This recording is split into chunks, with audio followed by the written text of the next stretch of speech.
Long ago, Zen teachers uncovered a quiet truth.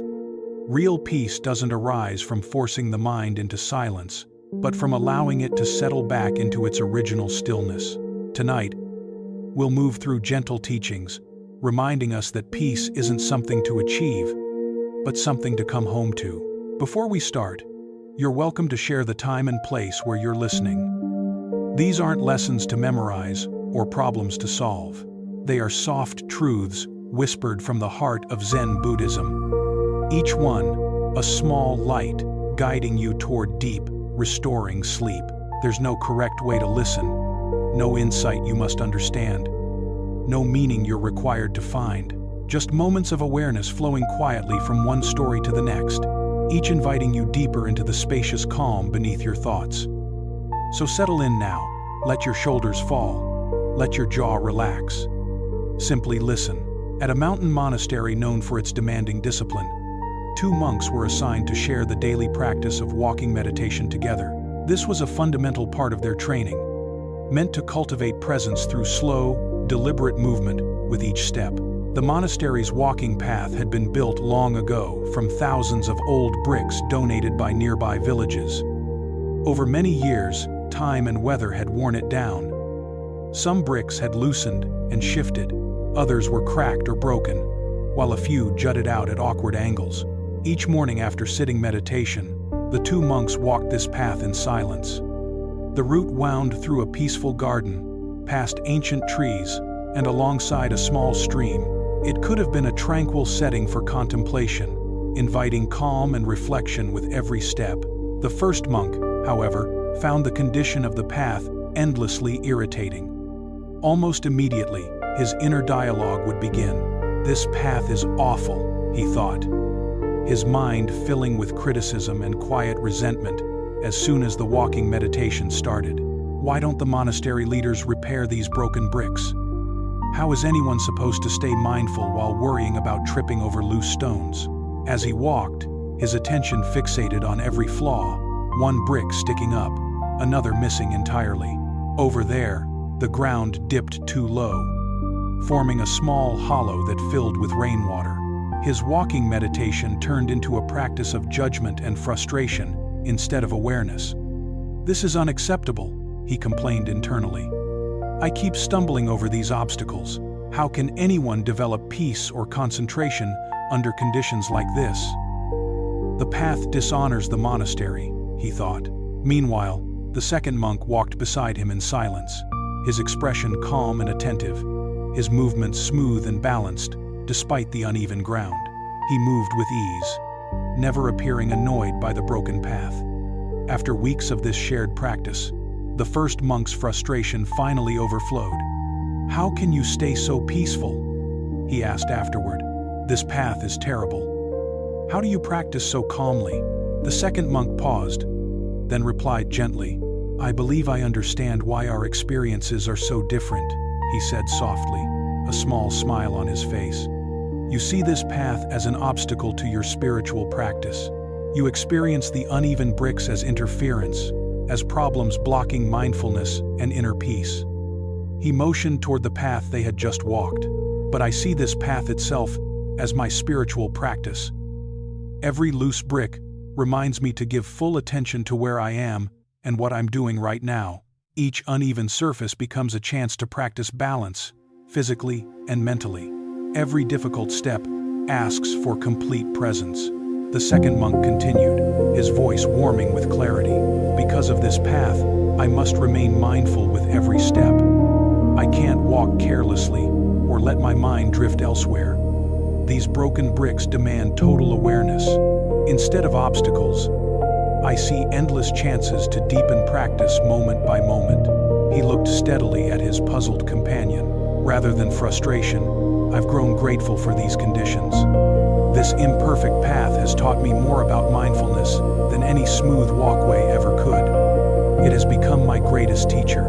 As the Buddha understood, we become what we think.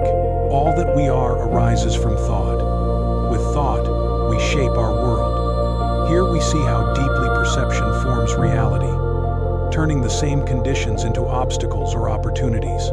This ancient teaching reveals a core truth about how outer circumstances and inner experience are inseparably linked. The path was the same for both monks, the same loose bricks, uneven ground, and difficult terrain. What differed entirely was the perspective each monk brought to it. The first monk's suffering did not come from the path itself, but from resisting the path exactly as it was. He held an image of how a meditation path should be smooth, level, predictable, and judged the real path against that ideal. His practice became a struggle against reality, instead of meeting what was present. Why do we expect spiritual life, relationships, or daily living to unfold under perfect conditions? We imagine peace and happiness will arrive once circumstances align with our preferences. But as the second monk discovered, waiting for perfection often means missing the wisdom hidden in imperfection. This pattern appears again and again throughout our lives in many forms. We delay contentment until work improves, health stabilizes, relationships soften, the economy settles, or others change. In doing so, we overlook the possibility of peace and growth within present conditions. The broken bricks symbolize the flaws in daily life we treat as problems instead of teachers. The difficult conversation that calls for patience, the financial pressure that reveals our values, the physical pain that teaches impermanence. These challenges can create suffering or awakening, depending on how we meet them. Consider how this teaching applies to your current situation. Is there an area where you're waiting for improvement before fully engaging with life? Perhaps you've postponed contentment until circumstances change. Zen master Suzuki Roshi said, "Each of you is perfect, just as you are, and you could use a little improvement." This paradox reflects the second monk's approach, accepting conditions as they are, while responding wisely within them.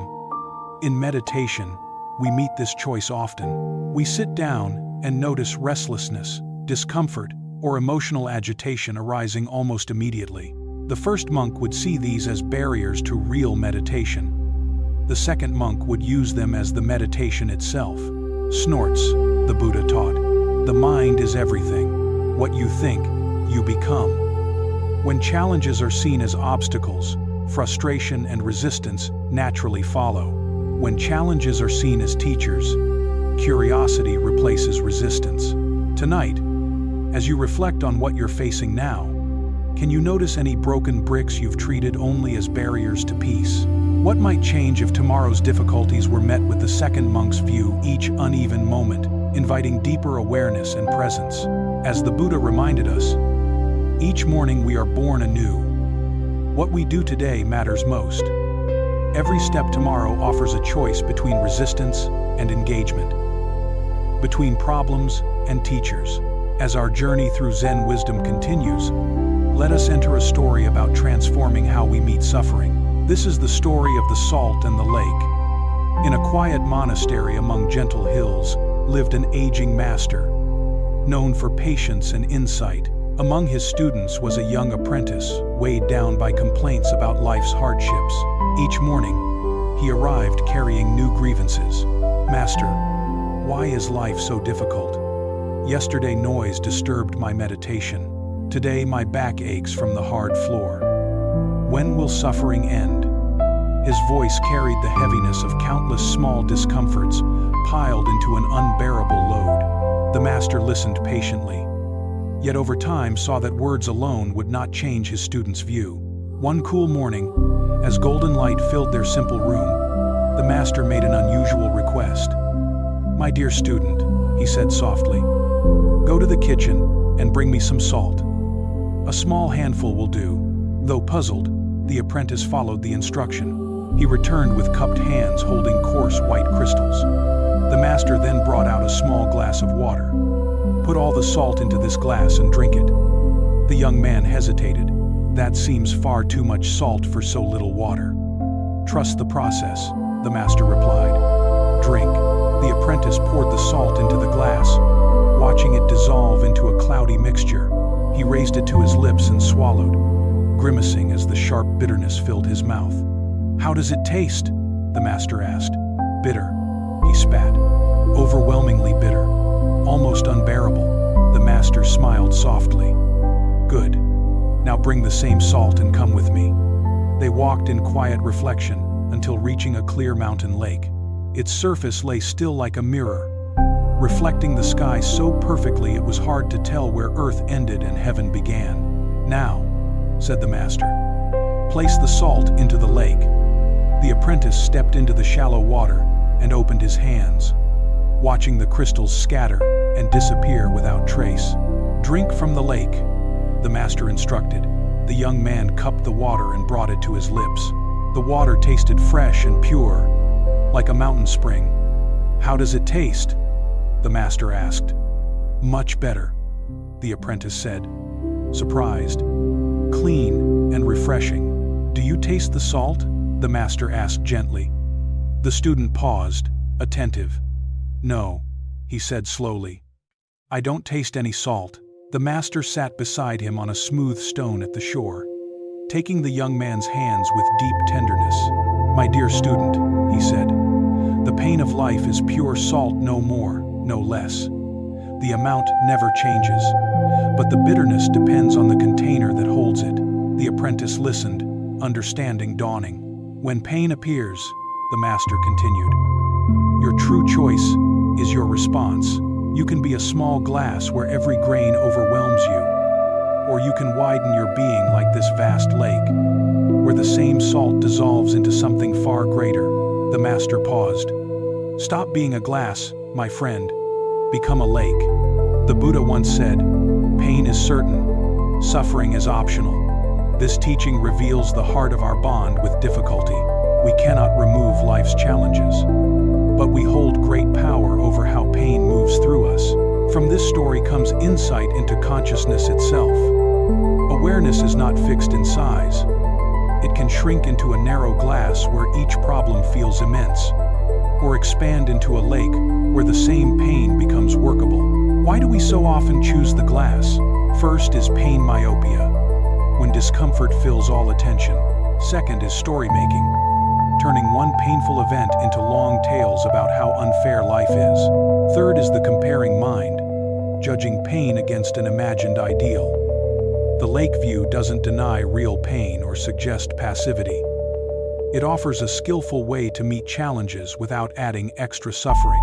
From spacious awareness, we respond more creatively because we aren't overwhelmed. Zen master Thich Nhat Hanh taught, "Thanks to impermanence, everything is possible." From the lake view, we remember all things arise and fade within awareness. Today's crisis becomes tomorrow's memory. We grow into lakes through practices that widen awareness. Meditation rests us in open presence. Gratitude reveals experiences beyond difficulty. Service reminds us our pain is shared. Tonight, can you feel the difference between glass awareness and lake awareness? What if your attention widened beyond intensity to include this whole moment? As the Buddha taught, if you want to, know your mind, sit down and observe it. When the mind is clear, happiness follows. This clarity isn't the absence of salt, but the space to hold it well. By becoming lakes instead of glasses, pain can open into compassion and freedom. Now, let us turn to a story about shallow knowing and lived wisdom. This is the story of following the stream. Deep in a vast wilderness where tall pines reached toward endless sky, two city travelers found themselves lost. They had set out for a simple day hike, but overconfidence and poor planning led them far from any known trail. For a full day and night, they wandered the thick forest, anxiety rising each hour. Their familiar urban life felt impossibly distant. Every tree looked the same, every path led to confusion, and their sense of direction had completely failed them. As panic began to take hold, they came upon an old hermit, resting calmly near a small clearing. His weathered face showed years of solitude, and his presence eased them at once. "How do we get back to civilization?" they asked, voices strained by desperation. The hermit looked at them with eyes that saw beyond the moment. "I could tell you," he said gently, "but you'd still get lost." The men exchanged puzzled looks. This wasn't the clear instruction they wanted. "Then what should we do?" they asked, frustration showing. "Go with the flow," the hermit replied. "Excuse me?" one asked, expecting something more precise. The hermit smiled and pointed to a small stream flowing through the clearing. Go with the flow. See that stream? Simply follow it. Streams lead to creeks, creeks to rivers, and rivers pass through towns. Along the way, you'll have water to drink and berries to eat. The advice immediately made sense. Following water downstream was a reliable path to people, and the stream offered what they needed to survive the journey. One of the men, perhaps familiar with spiritual talk, asked a deeper question. Is that what Zen means by going with the flow? The hermit paused, considering it as carefully as their need for directions. Yes and no, he answered, then walked on, leaving them to discover the meaning themselves. The Buddha once said, "If you understand, things are as they are. If you do not understand, things are as they are." This points to the layered wisdom within the hermit's reply. True guidance often works on several levels at once, meeting practical needs while pointing beyond them. The hermit's advice was practical and deeply symbolic. On the surface, following the stream was smart survival. On a deeper level, it expressed the Zen approach to living. Why say they'd still get lost with directions? Because information alone differs from wisdom grown through experience. Directions can help for a time, but they don't build inner navigation. Wisdom develops when we learn to read signs and move with life's deeper currents. In spiritual seeking, we often approach teachers wanting exact instructions, hoping for certainty and quick solutions. Tell me precisely what to do. Give me the technique that fixes everything. This is understandable, yet it misses the heart of guidance. True teaching doesn't hand us a map. It trains us to read the land. It doesn't give borrowed answers, but cultivates our own seeing. Like a stream that naturally finds the ocean, each of us has inner wisdom we can trust. Go with the flow has become so common, it's mistaken for passivity. The hermit's yes and no points toward a subtler meaning, one that is neither drifting nor rigid control. Genuine flowing isn't aimless drifting. It's aligning effort with currents of wisdom and compassion. The stream symbolizes the natural way beneath all life. When we align with it, action becomes effective and easeful. We stop resisting reality and begin working with its grain. This alignment asks for a different intelligence than ordinary problem solving. The travelers wanted clear steps, because that's how logic works. But the deeper intelligence the hermit indicated is intuitive, sensing direction moment by moment, rather than following a fixed plan. This is why contemplative paths emphasize present awareness. A stream doesn't need to know the ocean's location. It simply flows where the ground allows. Likewise, with moment-to-moment mindfulness, we sense appropriate responses without mapping the entire journey ahead. Tonight, as you move through your own life, can you sense these quiet streams beneath daily concerns? What might it mean to trust that current while still meeting practical needs? Buddhist wisdom reminds us that thousands of candles can be lit from one without dimming its flame. The hermit's words were like lighting a candle in the traveler's minds, offering not just guidance, but a way of meeting life itself. Now, let us turn to another story, one that reveals a fundamental truth shaping all experience, the teaching of the meditation student, and a wise reminder. A young student had been practicing meditation for months with sincere effort. Each morning and evening, he sat on his cushion, closed his eyes, and followed the breathing his teacher taught. Some days the practice felt calm and natural, flowing with ease and quiet focus. Recently, though, he had been struggling with near constant distraction and discomfort. That morning, he couldn't sit still for even 5 minutes before frustration took over. His mind raced through work, relationships, and trivial worries. His legs throbbed from an unfamiliar sitting posture. Despite trying to follow his breath, he was repeatedly pulled away by restless thoughts and bodily agitation.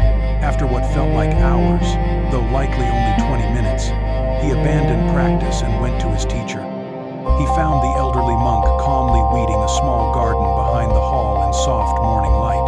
"Teacher," the student said, his voice heavy with self-judgment, "my meditation is awful. I can't focus. I feel scattered and distracted. My legs ache, and when I'm not restless, I fall asleep. Everything about my practice feels wrong. It's just terrible. Is well, Frad? The teacher looked up, soil still on his worn hands, and met the student's frustration with calm, familiar eyes. He listened without judgment or surprise, as if he'd heard this many times before. It will pass, he said simply, then returned to weeding as though nothing unusual had happened. The student stood there, startled by the brief, almost dismissive reply. He'd expected advice, a new method, or reassurance. Instead, he received only 3 words, unsatisfied but silent. He returned to his room to sit with the meaning of this puzzling guidance.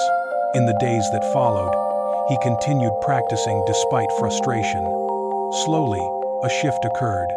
Distractions softened. His body adapted to sitting, and moments of genuine calm appeared between thoughts. By week's end, his meditation felt completely transformed. Energized by the change, he sought out his teacher again, finding him sweeping leaves in the courtyard. The student's face shone with relief. "Teacher," he said, "my meditation is wonderful now. I feel aware, peaceful, alive. My mind is clear, my body feels at ease, and I'm experiencing beautiful states of awareness. Everything about my practice feels wonderful."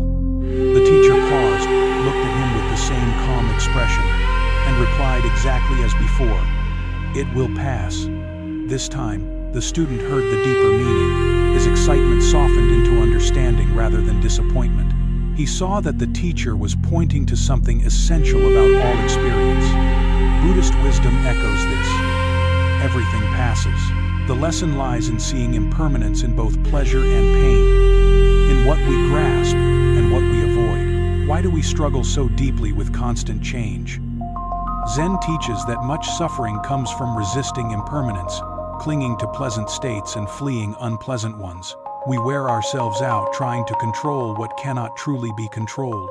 The student's meditation, whether miserable or blissful, was equally temporary. The teacher's repeated response pointed to a deeper steadiness beneath change, not fixed conditions, but the stability of awareness itself, the space where all experiences arise and fade. Reflect on your own relationship with life's highs and lows. How much energy goes into maintaining good moods or comfortable situations? How much resistance arises toward difficult emotions or phases? Both grasping and resisting adds suffering that need not be there. In Zen practice, we cultivate what could be called equanimity with impermanence. This doesn't mean indifference or not caring about results.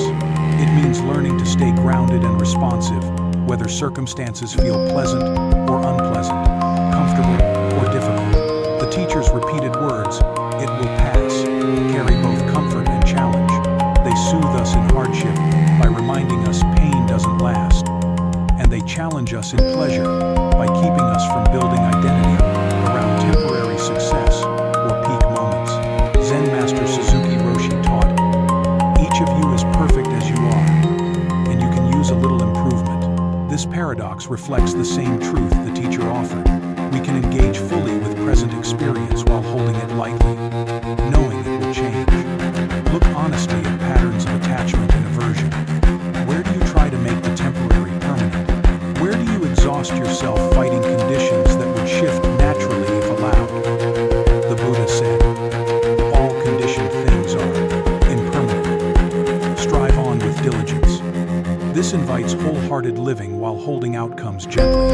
We can care deeply about practice, relationships, work, and growth, while remembering all forms and experiences are temporary guests within awareness. This insight reshapes our relationship with success and failure, pleasure and pain.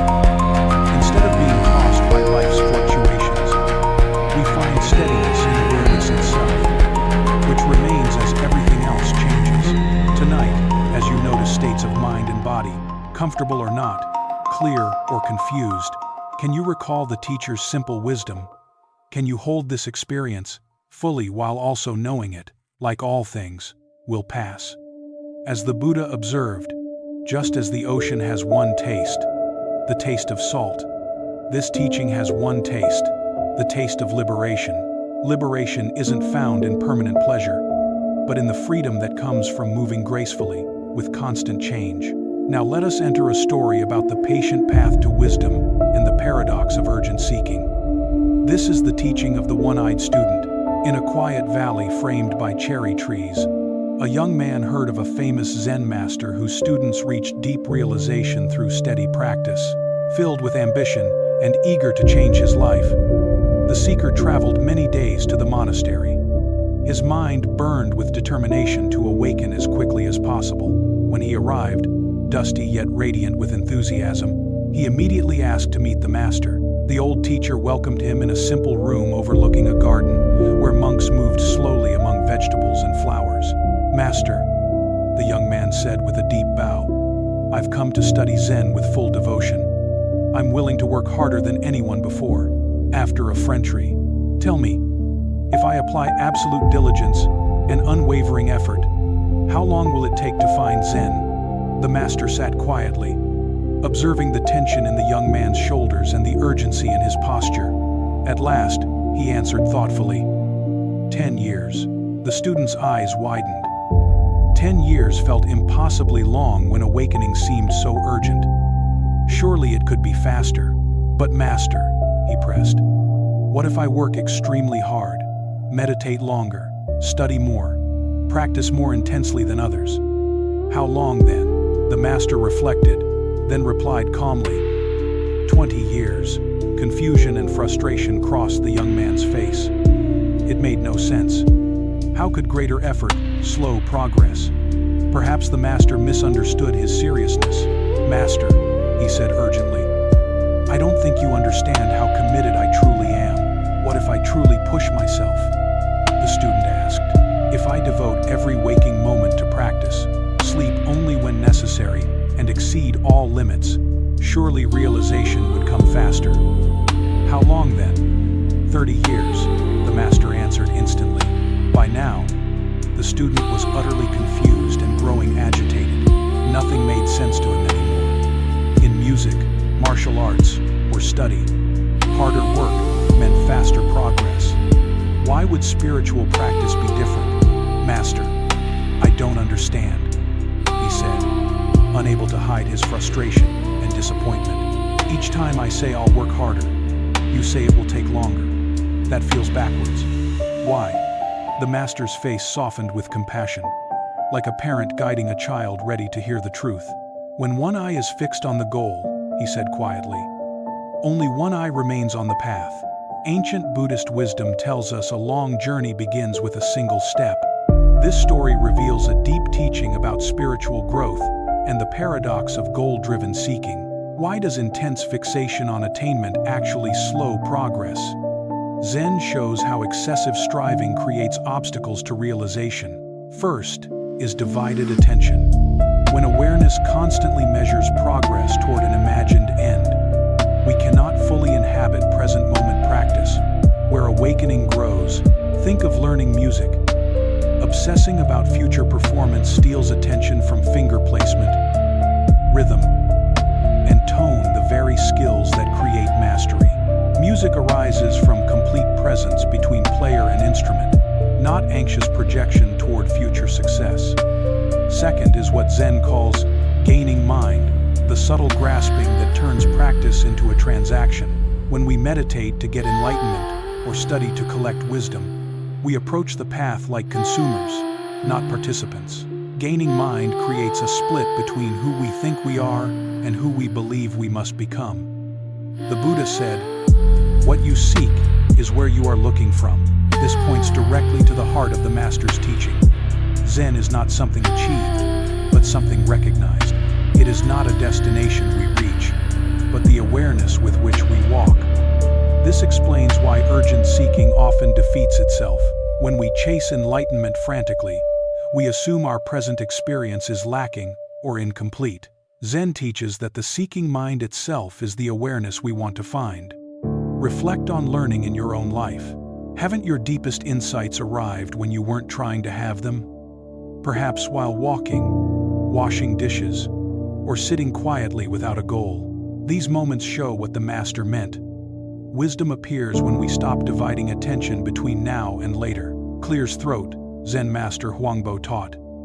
Your everyday mind is the way. This invites us to examine our relationship to practice itself. Are we practicing to become someone else, or to recognize who we already are? Are we walking to reach another place, or discovering the path itself as the destination?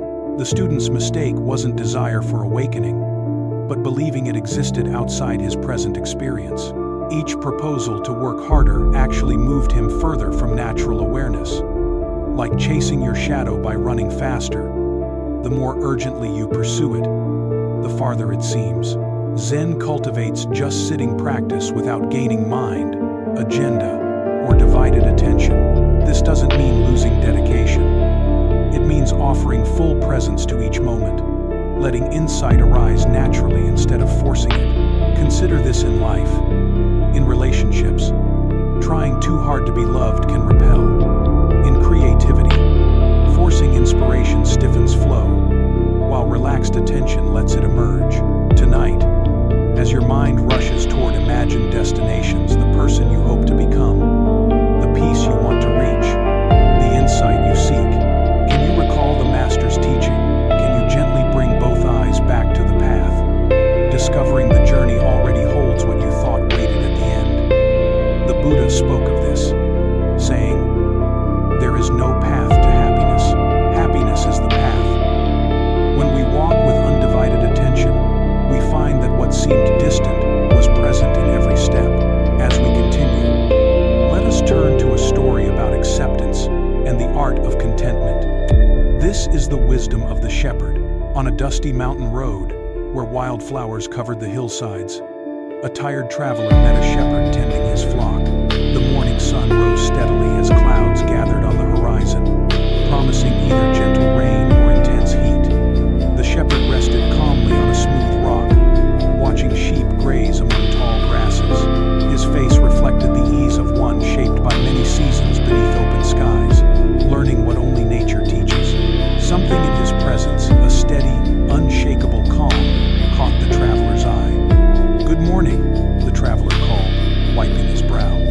"What kind of weather will we have today?" The shepherd looked up with clear, stream-like eyes and smiled warmly. "The kind of weather I like," he answered simply. The traveler hesitated, confused.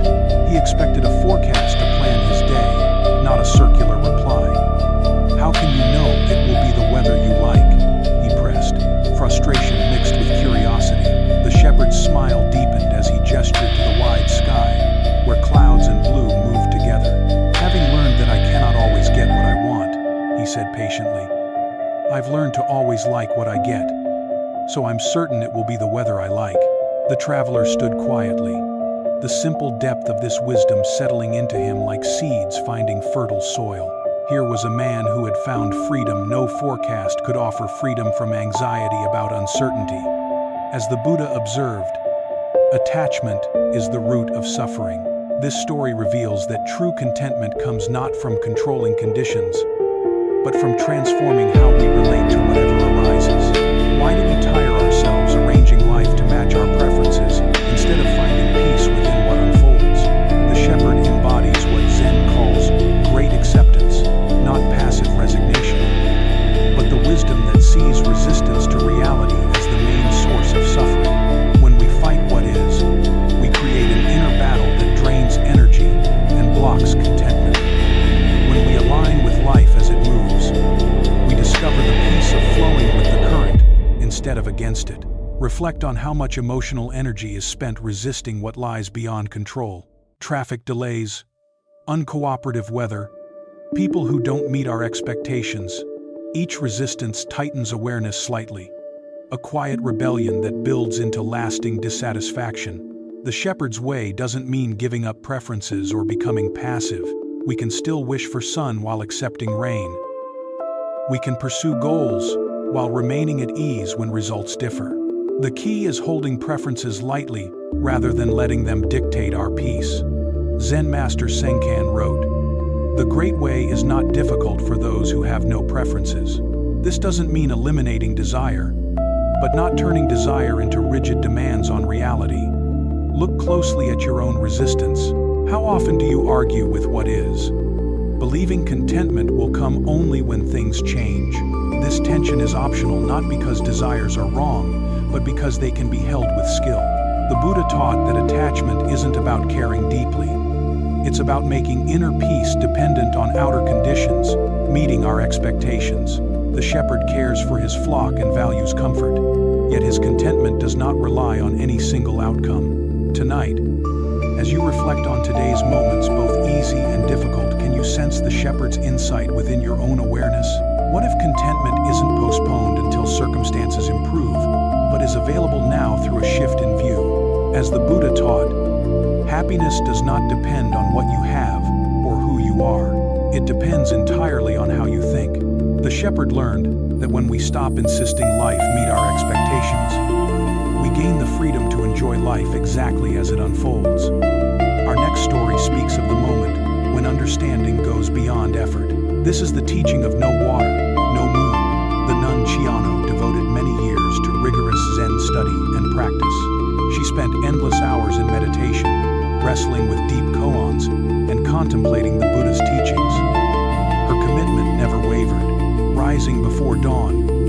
She sat through pain and discomfort, approaching practice with a fierce determination that impressed even her teachers.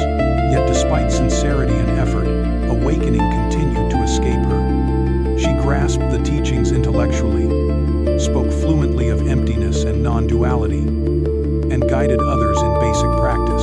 Still, the final realization that would transform her understanding remained just out of reach. Years passed this way. Frustration slowly grew. She watched others gain insights that eluded her, questioned her methods, redoubled her effort, and sometimes wondered if she lacked some natural capacity for awakening that others seemed to possess. One night, after a long day of practice, Chiano walked back to her small room, carrying an old wooden water pail from the well. The pail was ancient, bound with bamboo strips, worn thin and fragile with age. It had served faithfully for years, yet she felt its weakness in her hands. Crossing the moonlit courtyard, she was captivated by the sight above. The full moon shone brilliantly, bathing the temple grounds in soft light, but what held her attention was its reflection in the water she carried. Within the humble pail appeared a perfect circle of light, the moon itself, whole and radiant, held in water. She walked gently, almost reverently, watching the reflected moon sway with each step.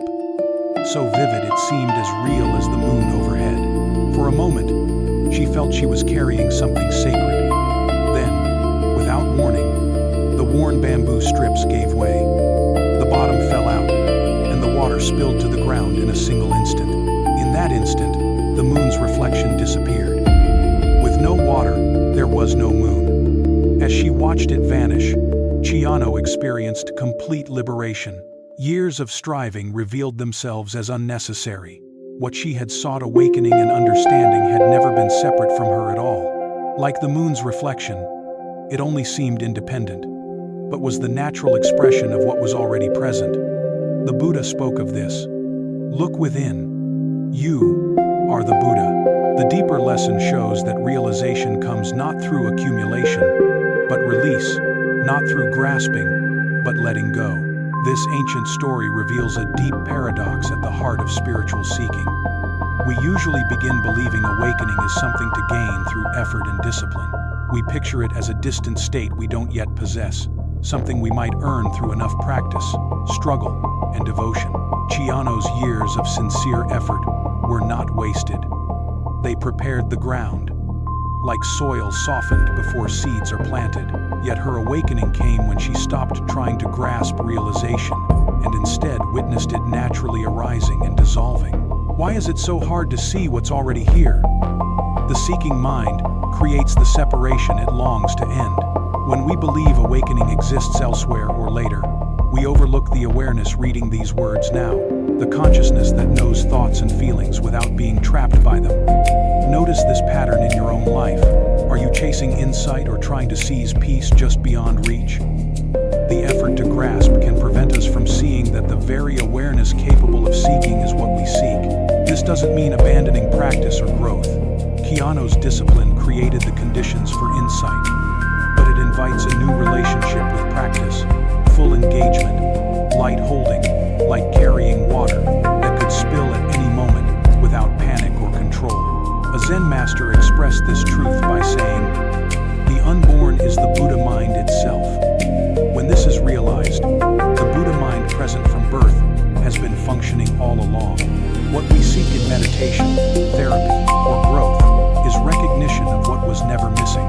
The water and moon symbolize the seeming divide between seeker and sought, ordinary and awakened mind. As long as we believe they are separate, we try to protect spiritual experiences.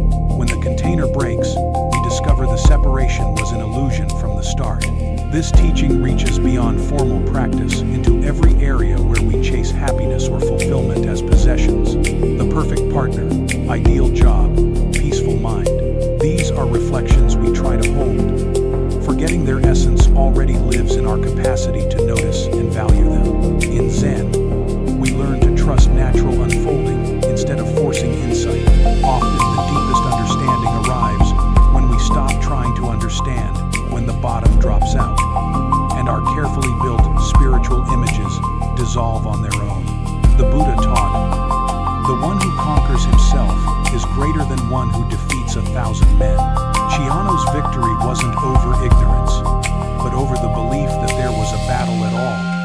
Tonight, can you imagine letting the bottom fall out of your spiritual container? What happens if you stop grasping insight and trust the wisdom already moving within you? As the Buddha reminded us, within you is a stillness and sanctuary you can return to at any time. Perhaps what you've been seeking has been looking through your eyes all along. Now let us turn to a story about the unseen burdens we carry through life. This is the story of the empty backpack. In a quiet monastery garden, morning dew shining on carefully kept paths, a young seeker approached his teacher with a heavy question. His eyes showed both determination and confusion as he bowed and said, "Master, I wish to better understand my path in this world.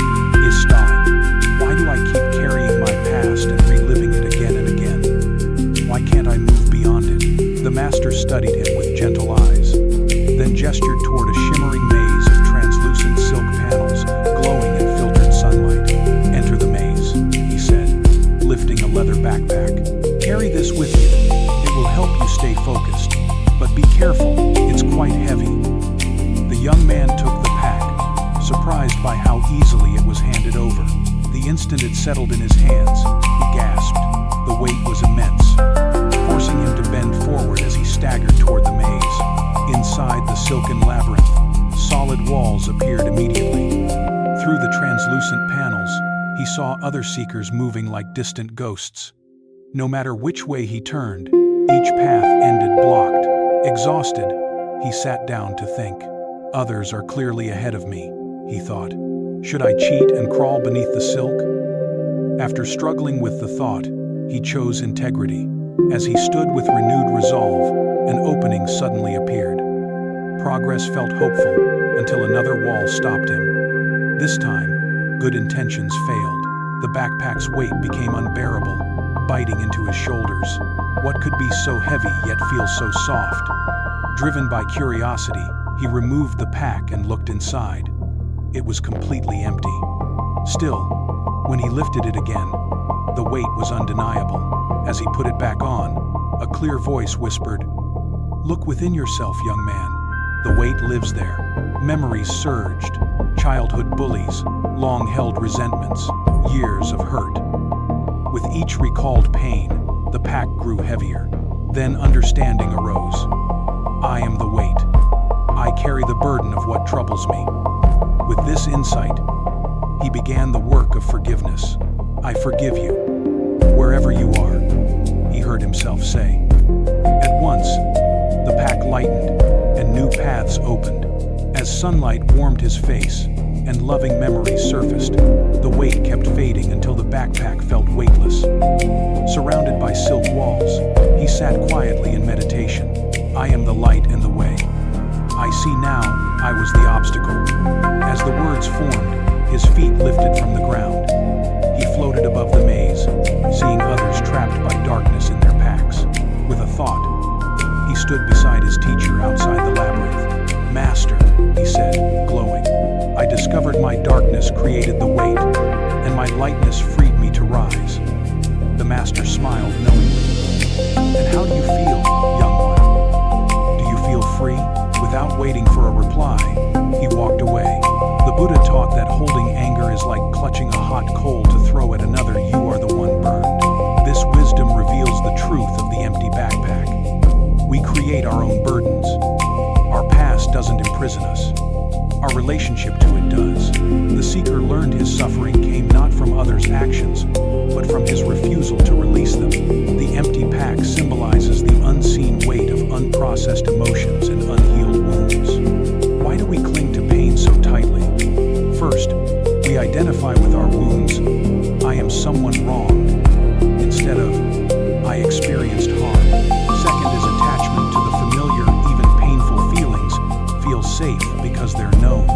Third is misunderstanding forgiveness, believing it excuses harm rather than frees us from resentment's cage. Notice how this pattern appears in everyday life. The coworker who took credit for your idea still sparks anger. The parent who criticized you years ago still shapes your inner voice. Each is an unseen object in your backpack, adding weight. Zen teacher Jack Kornfield said, "Forgiveness is giving up all hope of a different past." We can't change events, but we can change how we relate to them. The energy used to maintain resentment could be redirected toward building the life you want. Floating symbolizes the lightness available when we release inner burdens. This isn't bypassing pain, but fully processing it and choosing freedom over familiarity, growth over grievance. Tonight, as you prepare for rest, what invisible weight might you still be carrying? Perhaps it's time to look honestly and ask, does this serve my highest good, or is it time to let it go? As the Buddha taught, you yourself deserve your own love and care as much as anyone. The path to freedom begins with deep self-forgiveness and the willingness to travel lightly through life's challenges. Now let us turn to a story about the weight of thought. This is the teaching of the stone mind. Master Hogan walked calmly through the monastery garden with one of his most sincere students on a warm afternoon. The garden invited reflection, with winding paths passing ancient trees, small ponds, and carefully placed stones arranged by generations of monks. As they walked, the students' attention fixed on a massive boulder near the center of the garden.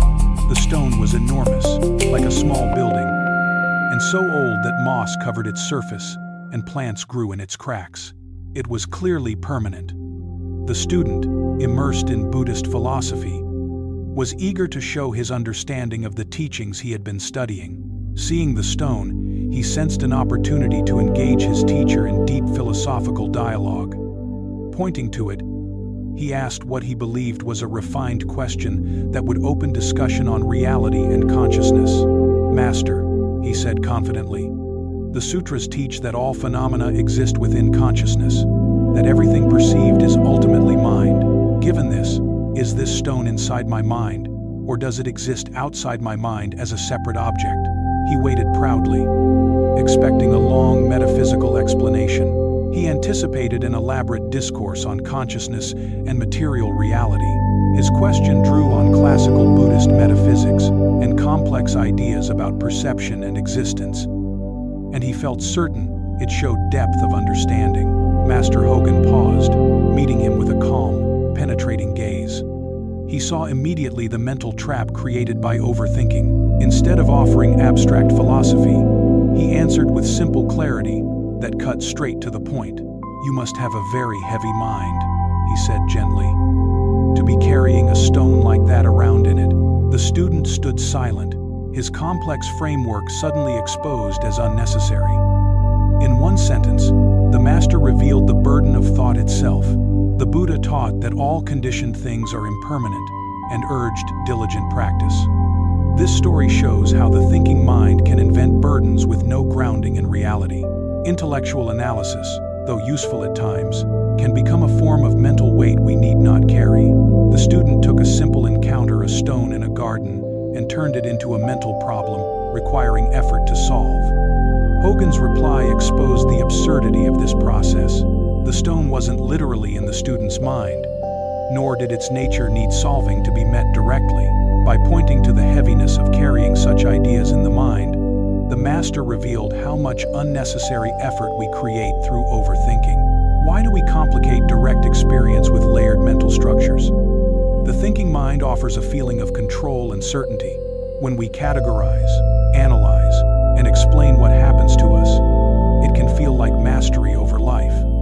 Yet this story shows that our explanations can become heavier than the experiences themselves. This pattern appears repeatedly in everyday life. We may feel simple sadness and instantly analyze its causes, build stories about its meaning, and plan how to manage it. What began as a clear emotion turns into a heavy mental project. Or a disagreement becomes an elaborate case study of personalities and relationship theories. A simple misunderstanding becomes buried under concepts that make resolution harder, not easier. In spiritual practice, this appears as dharma collecting, gathering insights and techniques that turn into burdens instead of freedom. We might study meditation for years while carrying a growing library of spiritual ideas, instead of simply sitting and breathing. Zen master Yunmen said, "Every day is a good day."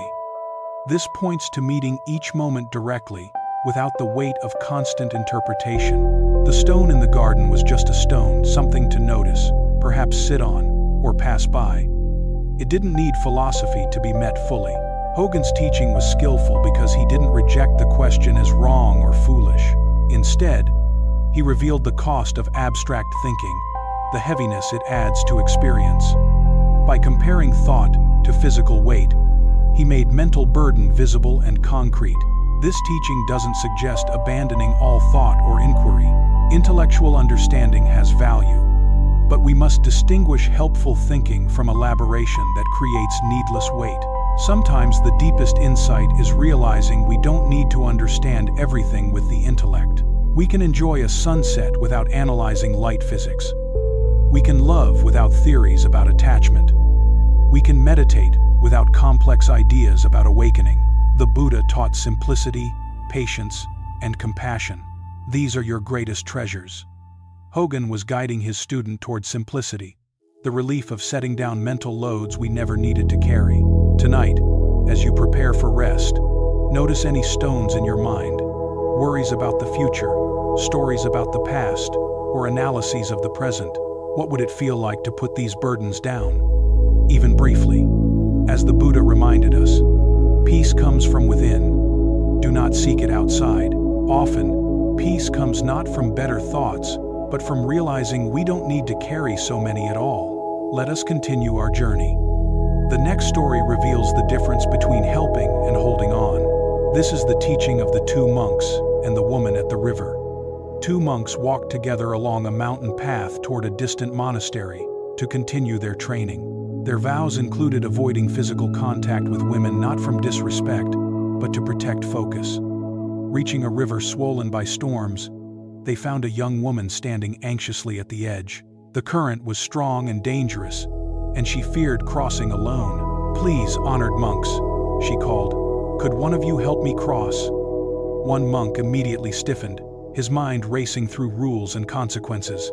Contact with women was forbidden, and he began forming reasons they should not intervene. He considered possible alternatives that might preserve their vows.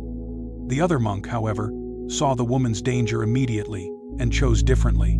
Without hesitation or extended reflection, he stepped forward and gently lifted her onto his shoulders. He carried her steadily across the rushing river, guarding each step until they reached the opposite shore, then set her down carefully. She bowed deeply, thanking both monks before walking on. They continued their journey, but the space between them felt changed. The first monk walked in tense silence, his thoughts spinning around what he had seen. Hour by hour, his agitation grew until he could restrain himself no longer. "Brother," he exclaimed, "I cannot understand what you did at the river. Our training clearly forbids physical contact with women. Yet you lifted her onto your shoulders and carried her across. How could you violate our sacred vows so openly?" The other monk looked at him with calm surprise and answered simply, "Brother, I put her down on the far shore hours ago, but you are still carrying her." Buddha taught that holding anger is like grasping a hot coal to throw at another. You are the one burned. This story reveals the difference between compassion and attachment. Why do we keep carrying events long after they have ended, replaying moments and nurturing resentments that exist only in memory? Zen teaches that much suffering comes not from events themselves, but from our failure to release them once they pass. One monk saw danger, acted with kindness, and let go completely. The other carried the incident for hours, making it heavier with each step. Consider how often you replay old conversations, hold on to grievances, or mentally revisit moments already finished. How much mental energy is spent carrying situations that now exist only in thought? The woman crossed the river in minutes, yet the monk carried her for hours in his mind. We do this with harsh words, old mistakes, and forgotten embarrassments. While we carry these ghosts, the present moment alive and full goes unnoticed. Zen practice teaches the difference between skillful action and unnecessary attachment. The second monk helped when help was needed, then moved on entirely. He didn't question himself endlessly or replay the event in thought. Zen master Thich Nhat Hanh taught, "Thanks to impermanence, everything is possible." The river crossing ended naturally. Only attachment allowed it to continue as suffering. The Buddha said, "Let go of the past. Let go of the future. Let go of the present. Don't figure anything out.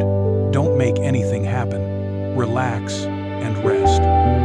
Freedom appears when we stop extending experiences beyond their natural life.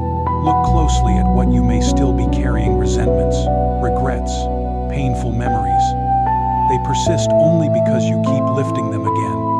What would it feel like to set them down? The irony is clear. The monk who broke the rule suffered least. The monk who followed every rule perfectly created hours of inner turmoil for himself. This shows that suffering often arises not from what we do, but from how we think about it. Tonight, as your mind revisits old events, can you set down what you no longer need to carry?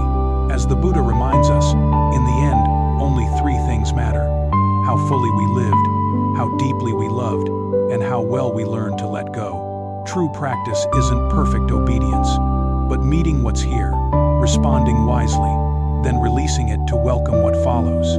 Now we turn to a story about faith and doubt. This is the tale of the wishing tree. A poor man walked slowly through a dense forest, his shoulders bent by worry, unpaid debts, broken bonds, postponed dreams, each step echoing his heavy concerns. His thoughts circled endlessly, one worry giving birth to the next. Tired in body and mind, he leaned against what seemed an ordinary tree. Its wide trunk supported him as he rested, and only then did he notice how intensely thirsty he felt. "I wish I had something to drink," he muttered. Instantly, a cup of cool, clear water appeared in his hand. Stunned, he examined it carefully, suspecting a trick. The water shimmered invitingly. Cautiously, he lifted the cup and drank. The water was astonishingly refreshing, perfectly soothing his dry throat. "That was strange," he said aloud. At that moment, his stomach rumbled. Without thinking, he wished for food, and a simple, nourishing meal appeared before him. Fresh bread, ripe fruit, and newly picked vegetables filled the plate. He ate slowly, amazed by each bite. "My wishes are coming true," he whispered. Excitement surged through him. "In that case," he said, "I wish for a beautiful home of my own. I can it now." At once, beyond the tree, a magnificent house appeared, spacious, bright, and surrounded by blooming gardens. His heart leapt with joy as he approached. "If I have a home like this," he thought, "I'll need help to care for it." He wished for servants, and kind-faced people appeared, bowing and offering their service. Laughing in disbelief, he then wondered aloud what a fine home was without companionship, and wished for a beautiful, loving, intelligent woman to share his life. A luminous woman appeared at his side, her eyes filled with warmth, her smile calm and understanding. But as she reached for his hand, a shift occurred in his mind. The familiar rational voice grew louder. "Wait," he said, pulling back. "This is absurd. I'm not this fortunate. Things like this don't happen to someone like me. This can't be real." As he spoke, the scene began to dissolve. The woman faded first, then the servants, the house, and finally the meal, until he stood alone beside an ordinary tree. He nodded grimly. "I knew it," he muttered, walking back into the forest. His thoughts quickly returned to their familiar patterns of worry and complaint. The Buddha reminds us, "We are what we think. All that we are arises from our thoughts. With our thoughts, we shape the world inward." At the heart of this lesson is the creative power of belief and the self-sabotaging force of doubt. Why do we so easily reject the good that appears in our lives? Zen Buddhism points to a deeply conditioned habit of trusting our limitations more than our potential. We grow comfortable with struggle, so identified with our problems that abundance feels unfamiliar, even threatening. Notice how often unexpected kindness, beauty, or opportunity appears. How quickly do we dismiss it as luck, coincidence, or too good to be true? This doubt makes us walk away from blessings. The wishing tree symbolizes the responsive universe described in Zen. Reality reflects our deepest beliefs about what we deserve and what is possible. When we meet life with openness and trust, we often discover resources that were always present but previously unseen. When we meet life with cynicism and self-doubt, those same possibilities seem to disappear. The man had access to everything he needed, but his conditioning told him he was unworthy. His belief in limitation outweighed the evidence before his eyes. This is the tragedy of doubt. It leads us to abandon the very answers we seek. Zen teacher Suzuki Roshi said, "You are perfect just as you are, and you could use a little improvement." This paradox speaks to holding self-worth and growth together. The man could not accept both truths at once. In modern life, wishing trees appear everywhere. A colleague offers sincere friendship, but we suspect hidden motives. A job opportunity arises, yet we convince ourselves we're unqualified. A relationship feels promising, so we sabotage it before it can disappoint us. Each time we choose familiar limitation over unfamiliar possibility, we walk away from our own wishing tree. The Buddha taught, "Doubt everything. Find your own light." Yet there is a difference between wise doubt and self-defeating doubt. Wise doubt questions, assumptions, and seeks truth. Self-defeating doubt assumes the worst about ourselves and treats those assumptions as facts. Zen practice invites us to notice when we reject goodness simply because it contradicts our old story. Can we stay open to being more capable, worthy, and lovable than we believe? Tonight, reflect on moments when you may have walked away from your own wishing tree. A compliment dismissed, an opportunity declined, a joy shortened. What would it mean to trust your worthiness? As the Buddha observed, thousands of candles can be lit from one, without diminishing its flame. Happiness does not diminish when it is shared. The wishing tree's power is not reduced by fulfilling wishes. It is completed by them. In the same way, our ability to receive life's gifts does not shrink when we accept them. It grows. As our Zen journey continues, let us explore the difference between resistance and flow. This is the teaching of the old man and the waterfall. In a mountain village where a fast river cut through ancient stone, an elderly Taoist sage often walked beside the water, watching how flowing currents met unmoving rocks.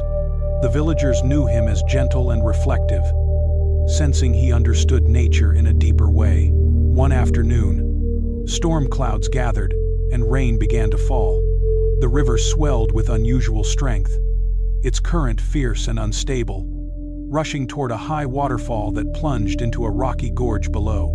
People avoided the area, knowing anyone swept into the rapids would almost certainly die. The old man was caught by the sudden storm during his walk. As he tried to reach safety, the muddy riverbank collapsed beneath him. Before he could recover, he fell into the raging water, and was instantly carried away by the powerful current. Villagers who saw this cried out in shock and fear. They ran along the river's edge, helplessly watching him drift toward the waterfall, knowing the water was far too violent for rescue. In despair, they saw him vanish over the edge into the churning depths below. Everyone assumed the same fate. No one could survive such a fall, especially an elderly man. Preparing to search for his body once the river calmed, the villagers hurried downstream. To their astonishment, they saw the old man emerging from the water below the falls, completely unharmed. He walked calmly to shore, water dripping from his clothes, and sat down as if after a gentle swim. The villagers rushed to him in disbelief. "How is this possible?" they asked. "The water was violent, the rocks deadly. By all logic, you should have died." The old man smiled at their concern. He wrung water from his sleeves and paused thoughtfully before replying. "I survived," he said simply, "because I adjusted myself to the water, not the water to me. When I fell, I did not fight the current or try to control it. Without thinking, I allowed it to shape me. When the water went down, I went down with it. When it spun, I spun. Entering the whirlpool, I exited with it. I became like the water itself. That is how I lived." The villagers listened in silence, realizing they had witnessed more than luck. They had seen a living expression of wisdom learned through years of observing nature. As the Buddha taught, nothing is permanent. Everything is in constant change. Being is always becoming. Here we discover the wisdom of moving with life's currents instead of exhausting ourselves by resisting forces beyond control. Why do we instinctively fight hardship when adaptation might serve us better? Zen Buddhism teaches that the ego believes it can control reality through sheer will. Yet this way of responding often creates more suffering than the original problem. The old man survived not by chance, but by understanding something essential about existence. When we align with life's natural flow, instead of forcing it to match our preferences, new resources and possibilities often appear. Reflect on your own relationship with difficulty. How much energy do you spend resisting situations you cannot change? The old man's teaching offers another way. Not passive surrender, but mindful adaptation that preserves who we are while moving with shifting conditions. This does not mean tolerating harm or abandoning values. The old man never gave up his wish to live. He changed his method. Rather than battling the water's strength, he used it. Instead of opposing its direction, he moved with it, staying alert and intentional. In relationships, careers, and personal struggles, we face similar choices.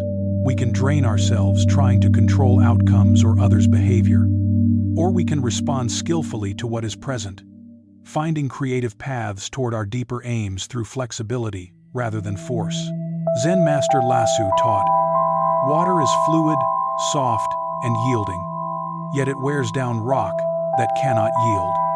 The old man embodied this truth, showing that apparent softness can become great strength when guided by wisdom. The Buddha said, "Hatred does not end through hatred, but through love." This eternal rule applies to all resistance. Problems are rarely solved by direct opposition alone, but by understanding their nature and cooperating with the forces involved. Look closely at a current source of stress or conflict in your life. Where are you trying to force the water to turn instead of learning to swim with it? What would it mean to adapt while holding your core values? Tonight, as you meet life's currents, sudden changes, difficult people, events beyond control, can you remember the old man's wisdom? Sometimes the clearest path to your goals curves around obstacles rather than pushing straight through them. Buddha's teaching reminds us that only three things truly matter: how well we have lived, how well we have loved, and how well we have learned to let go. Flowing with life means releasing control while responding wisely. Like water, we can be strong yet flexible, persistent yet adaptable, powerful yet gentle. Now let us turn to a story about fearlessness and the strength born from accepting what cannot be changed. This is the encounter between a general and an unmoving Zen master.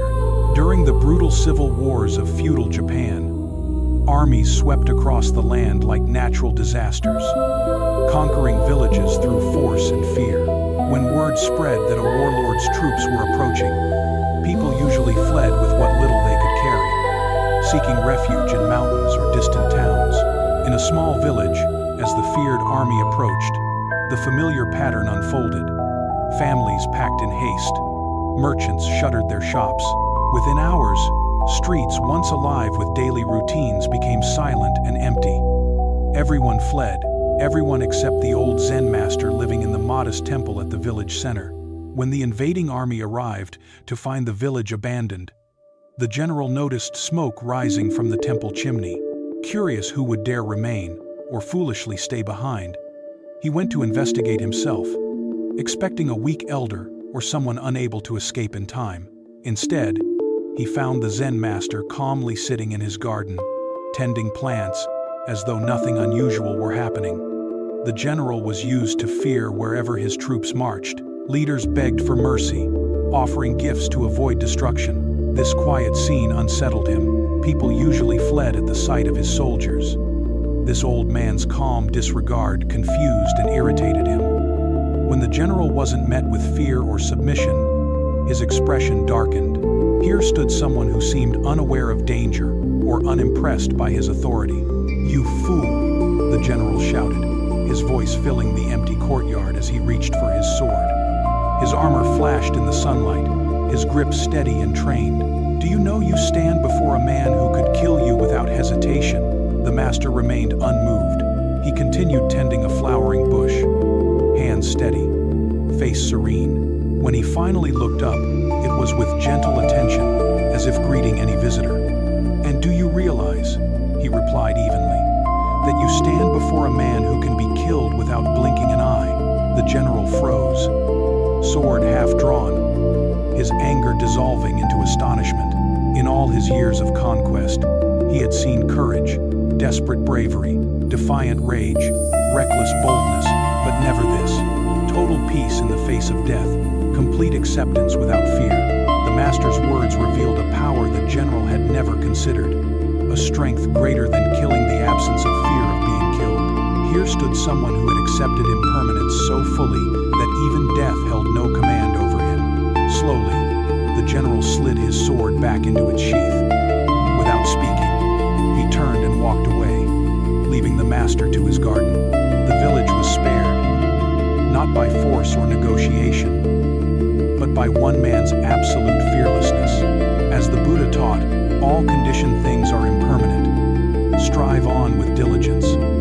Here we see the power born from accepting this truth instead of fleeing it. Zen shows us that fear arises less from threats outside us than from clinging to what must pass. When attachment dissolves, threats lose their power to disturb inner peace. The general ruled through others' fear of death and loss, but one who has accepted impermanence cannot be threatened by what he has already released. The master's fearlessness was neither bravado nor indifference.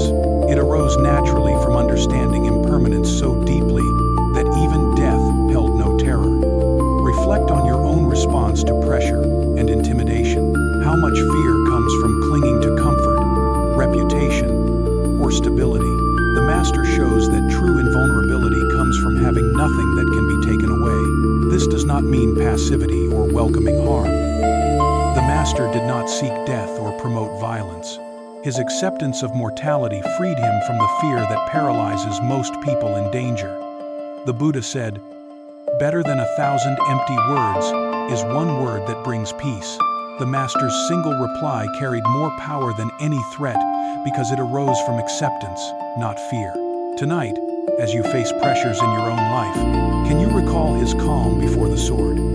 Can acceptance of impermanence create presence, not resignation, but strength that cannot be intimidated? Buddha taught that the secret of life is freedom from fear. True freedom comes not from avoiding danger, but from realizing that nothing essential can be harmed. External threats then lose their power. As we continue through Zen wisdom, let us turn to a story about desire and contentment. This is the journey of the stonecutter. High in the mountain villages lived a simple stonecutter who unknowingly possessed the secret of happiness. Each morning he climbed winding paths to the quarry, tools across his shoulders, singing old mountain songs that echoed through the valleys. Though poor by worldly standards, living in a modest hut with few belongings, the stonecutter wanted nothing more. His life felt complete in honest labor, mountain beauty, and steady rhythm. His heart was free of worry. One day he was summoned to work on a wealthy nobleman's estate. As he arrived, he stared in awe. Marble pillars soared upward. Gardens stretched in perfect order. For the first time, desire pierced his contentment. If only I were rich, he sighed. Then I would not labor in sweat and toil. To his shock, a voice whispered, "Your wish is granted. From now on, whatever you desire shall be given." That evening he returned to find his humble hut transformed into a grand mansion like the nobleman's. Delighted, he abandoned his tools and embraced luxury. But one hot afternoon, gazing from his ornate window, he saw the king's procession pass. The king sat shaded and serene, untouched by heat. "I wish I were king," he thought, and instantly found himself on silken cushions in a royal carriage, yet the carriage grew stifling. Even thick walls could not stop the sun. "I wish I were the sun," he declared, becoming a blazing force spreading heat and light across the world. As the sun, he felt supreme until storm clouds gathered, blocking his rays. "I wish I were a cloud," he thought, becoming a mighty storm. But as rain fell, it struck an immense rock that halted him completely. "A rock stronger than me. I wish to be a rock." Instantly, he stood firm on the mountainside, feeling invincible and permanent. Soon, sharp chipping echoed below. Looking down, he saw a small human carving stone away. "A fragile being stronger than me. I wish to be human again." And so he returned to being a stone cutter, walking familiar mountain trails. But something within had shifted. As he shaped stone and felt cool breezes, deep contentment filled his heart. His song returned fuller, richer, born from accepting exactly who he was. The Buddha once said, "Health is the greatest gift. Contentment is the greatest wealth." This ancient teaching reveals the endless cycle of desire that blinds us to abundance already present. Why do we believe happiness lives in the next change? Each fulfilled wish only awakens another, feeding an unending loop of dissatisfaction. The stonecutter's journey exposes the futility of chasing happiness through conditions. Reflect on your own cycles. "I'll be happy after promotion," until new pressure appears. "I'll relax with more money," until new worries arise. Every summit reveals another climb. Zen teacher Suzuki Roshi said, "Each of you is perfect as you are, and you can use a little improvement." This paradox reveals true contentment, fully accepting what is, while participating in life's natural movement. The stonecutter's final change was not elevation, but appreciation of his true nature. His work remained unchanged, yet his relationship with life transformed completely. Contentment is not found by changing experiences, but by changing awareness. Tonight, as the mind reaches for what is absent, can you rest in the stonecutter's wisdom? Can your song arise by being exactly who you are? As the Buddha taught, contentment is natural wealth, luxury is artificial poverty. The greatest transformation is not becoming something else, but recognizing the completeness already here. Our next story reveals the difference between knowledge and true awareness. This is the tale of the teacher who believed he had arrived. After 10 years of intense training, a monk named Tenno was formally recognized as a qualified teacher. His grasp of Buddhist philosophy was deep, his meditation steady, his ability to guide others confirmed. Receiving official acknowledgement, Tenno felt accomplished. Seeking further refinement, he traveled to meet the renowned Zen master, Nanin, eager for dialogue and subtle confirmation of his realization. Nanin's reputation for insight was legendary, and Tenno anticipated profound exchanges on doctrine and meditation. Rain fell steadily as he approached the temple. Muddy paths slowed his steps, and gray skies reflected in scattered puddles along the road. Carrying an umbrella, he reached the temple and carefully removed his wooden clogs.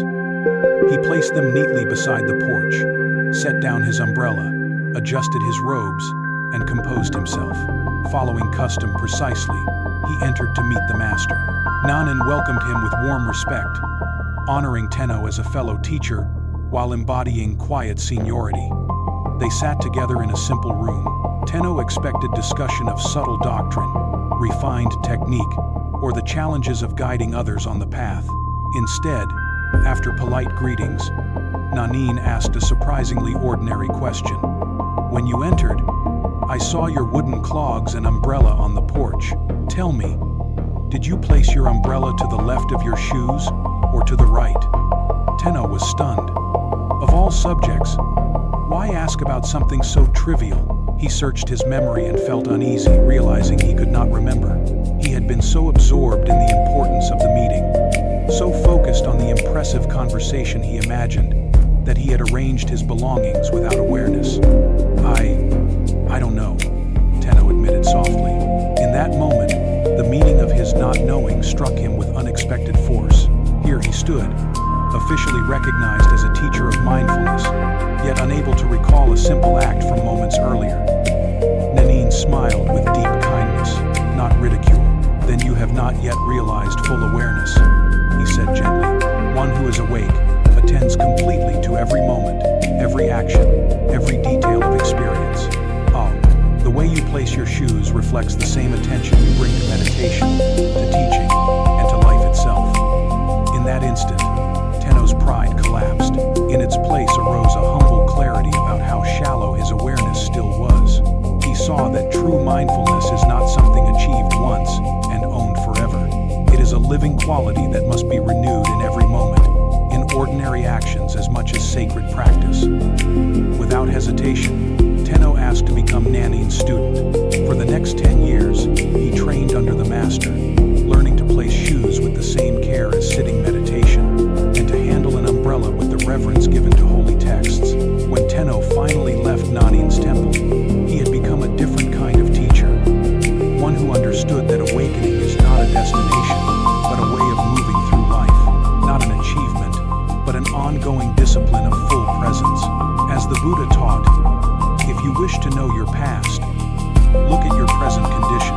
If you wish to know your future, look at your present actions.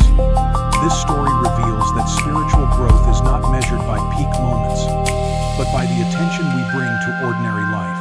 Why do we believe enlightenment exists only in special states or formal practices? Zen teaches that awakening appears precisely where we are fully present with what is happening now.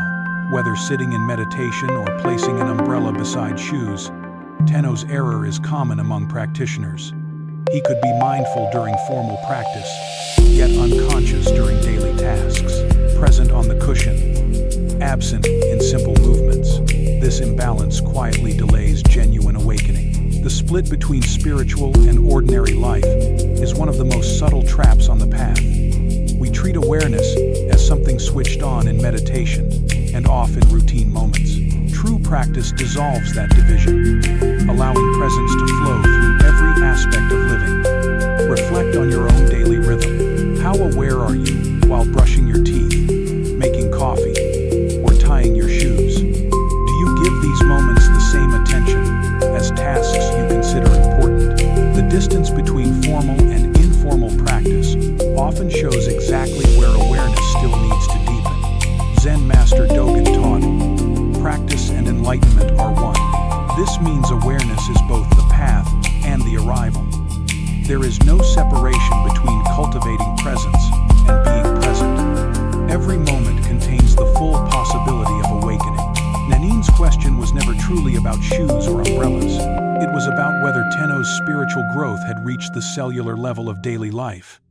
Could he hold the same presence during unconscious habits as during formal practice? The Buddha taught, mindfulness is the path to the deathless. Heedlessness is the path to death. Those who are mindful do not die. Those who are heedless are as if already dead. True aliveness arises from full presence, and that presence can be cultivated in any activity, no matter how simple or ordinary. Look carefully at the relationship between your formal practice and daily life. Where do you grant attention, and where do you drift on autopilot? This is not about obsessing over details, but about recognizing that the same capacity for presence used in meditation can transform every part of living. The paradox is that the most ordinary moments often offer the deepest openings for awakening. In meditation, we expect mindfulness, but while arranging belongings or doing routine tasks, we discover whether practice has truly taken root or remains limited to special settings. In Zen monasteries, students learn that washing dishes is as sacred as chanting sutras, that sweeping floors matters as much as studying philosophy, not because these tasks are special, but because the quality of awareness we bring determines their spiritual value. Thich Nhat Hanh wrote, "Washing dishes is not only to have clean dishes. Washing dishes is also a way to live fully in each moment." This was the core teaching Nanine offered Tenno. Every action is an invitation to complete presence. The question about shoes revealed that Tenno's training had sharpened awareness during formal practice, but had not yet flowed naturally into daily life. He could be aware when he chose to be aware, but awareness was not yet his default state. This distinction separates true spiritual maturity from accumulated knowledge. It is easy to be mindful when we remember. The deeper practice is developing awareness that functions even when we are not thinking about it. Tonight, as you complete simple end-of-day actions, brushing your teeth, changing clothes, arranging items for tomorrow, can you offer them the same attention you give to meditation? Can you sense whether practice has entered the unconscious habits shaping daily life? The Buddha reminded us that every moment is a teacher, and every place a classroom. The umbrella beside the shoes became Tenno's teacher, showing exactly where his practice needed to deepen. Often the most powerful lessons arrive disguised as ordinary questions, asked by masters who know awakening is found not by escaping the mundane, but by discovering the sacred hidden within it. As our journey through Zen wisdom continues, we turn to a teaching on the temporary nature of all dwellings and possessions. This is the story of the inn that called itself a palace. In ancient India, a respected spiritual teacher wandered from village to village, offering the Buddha's teachings to anyone willing to listen. His reputation for wisdom and compassion spread across the land, reaching even kings and nobles. One day he arrived in the capital of a powerful kingdom, where a magnificent palace rose above the crowded streets like a jeweled crown. Its walls of polished marble were inlaid with precious stones that scattered sunlight into shimmering colors. Lush gardens, flowing fountains, and guards in shining armor surrounded the palace.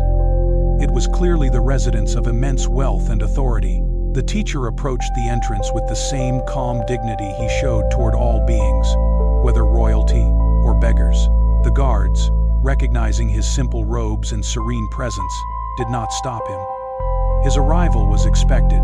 Passing through halls lined with silk tapestries and golden statues, he walked directly to the throne room, where the king sat on an ornate chair raised above the marble floor.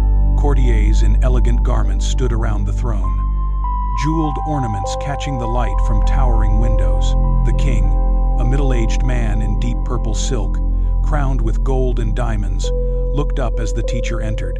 He had expected the visit, though he did not know what meaning it would bring. "What do you want?" the king asked plainly, his voice shaped by command and instant obedience. The teacher bowed with respect, yet spoke calmly. "Your Majesty, I seek a place to sleep in this inn." A murmur rippled through the court as surprise spread across painted faces. "This is not an inn," the king replied, motioning to the splendor around them. "This is my palace, the seat of royal power for generations." The teacher nodded as if reflecting deeply. "I understand.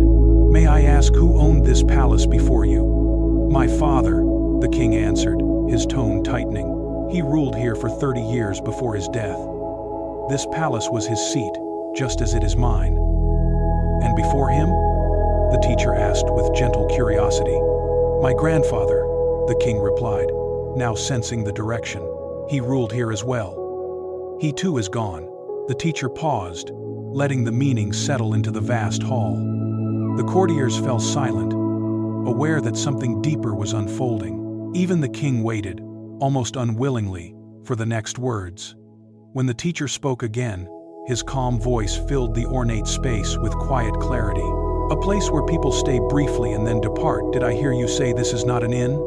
Silence followed. The king remained still, the question cutting through long-held assumptions. The courtiers stood frozen, witnessing a truth that reached beyond ceremony and power. The Buddha taught, "All conditioned things are impermanent. Strive on with diligence." This truth reveals itself in the teacher's question about a palace that is, in essence, an inn. Why do we cling so tightly to possessions and status that are, by nature, temporary? Zen teaches that attachment to permanence creates suffering because it opposes reality. Everything we believe we own, even our bodies and identities, is held only for a time. Look closely at your own life. The house you live in, the vehicle you drive, the title you carry, the money you track, all are temporary arrangements, occupied briefly before being passed on. Others lived in them before you, and others will after you.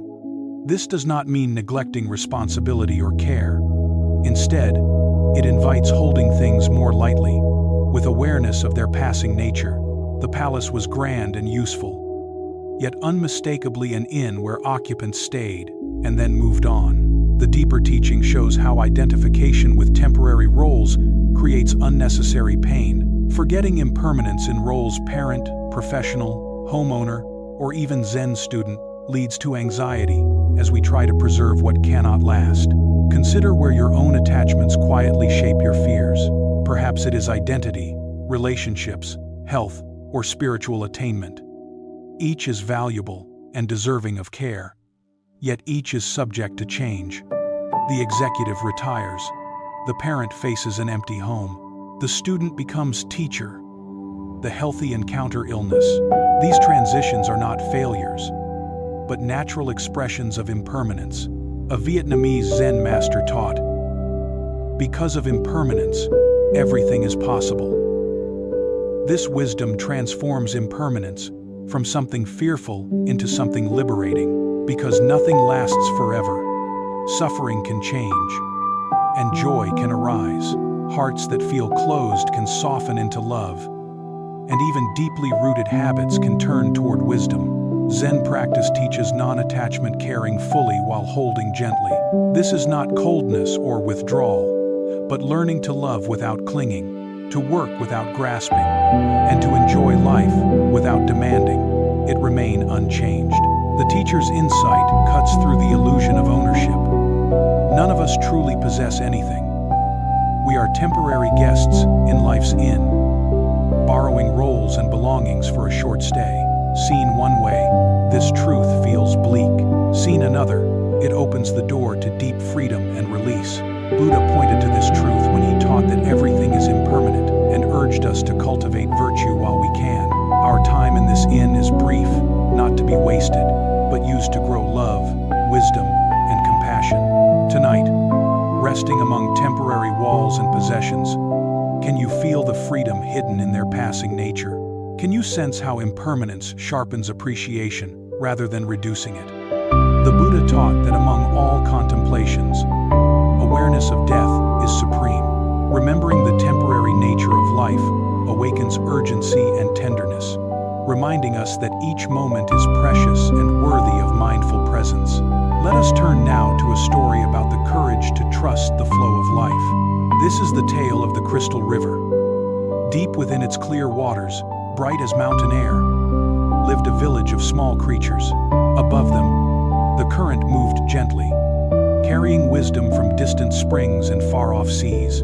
Young and old alike made their homes along the sandy riverbed, each clinging tightly to stones, roots, and branches. For generations, holding on had meant survival. From birth, every creature learned to grip the river's anchors as protection against the moving water.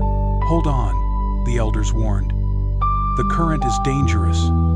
It will sweep you into the unknown. Safety lies in staying exactly where you are." Yet one small creature grew tired of endless gripping. Day after day, he watched the current flow above, moving with grace and quiet strength, and wondered what trust might feel like. "I am weary of clinging," he declared one morning. "Though I cannot see the destination, I trust the current knows its way. I will let go and allow it to carry me. If I keep holding on, I fear I will die of boredom before I ever truly live." The others gasped in alarm. "Fool," they cried. "Release your grip, and the current will hurl you across the rocks. You will be broken and destroyed far faster than boredom ever could." But the small creature had already chosen, casting one last glance at his neighbors. He loosened his hold on the familiar stone. At once, the current seized him. Just as predicted, he was tossed violently along the rocky bottom. His body struck stone after stone, pain flaring in ways he had never known while clinging safely.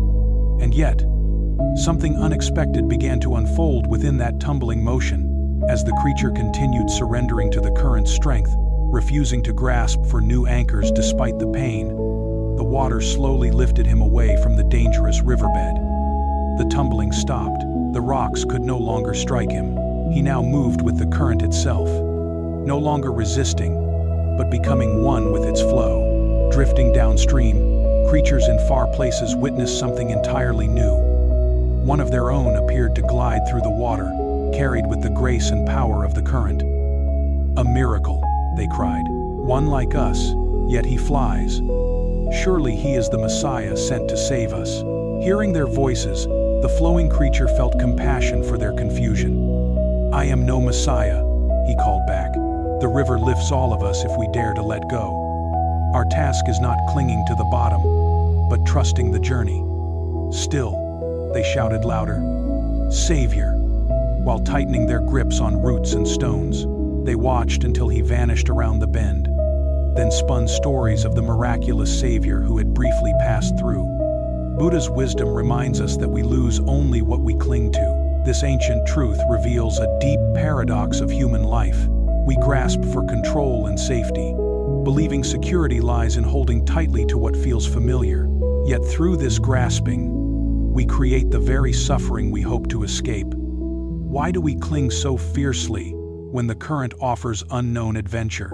Zen Buddhism teaches that from childhood we learn the familiar feels safe, and the unknown feels dangerous.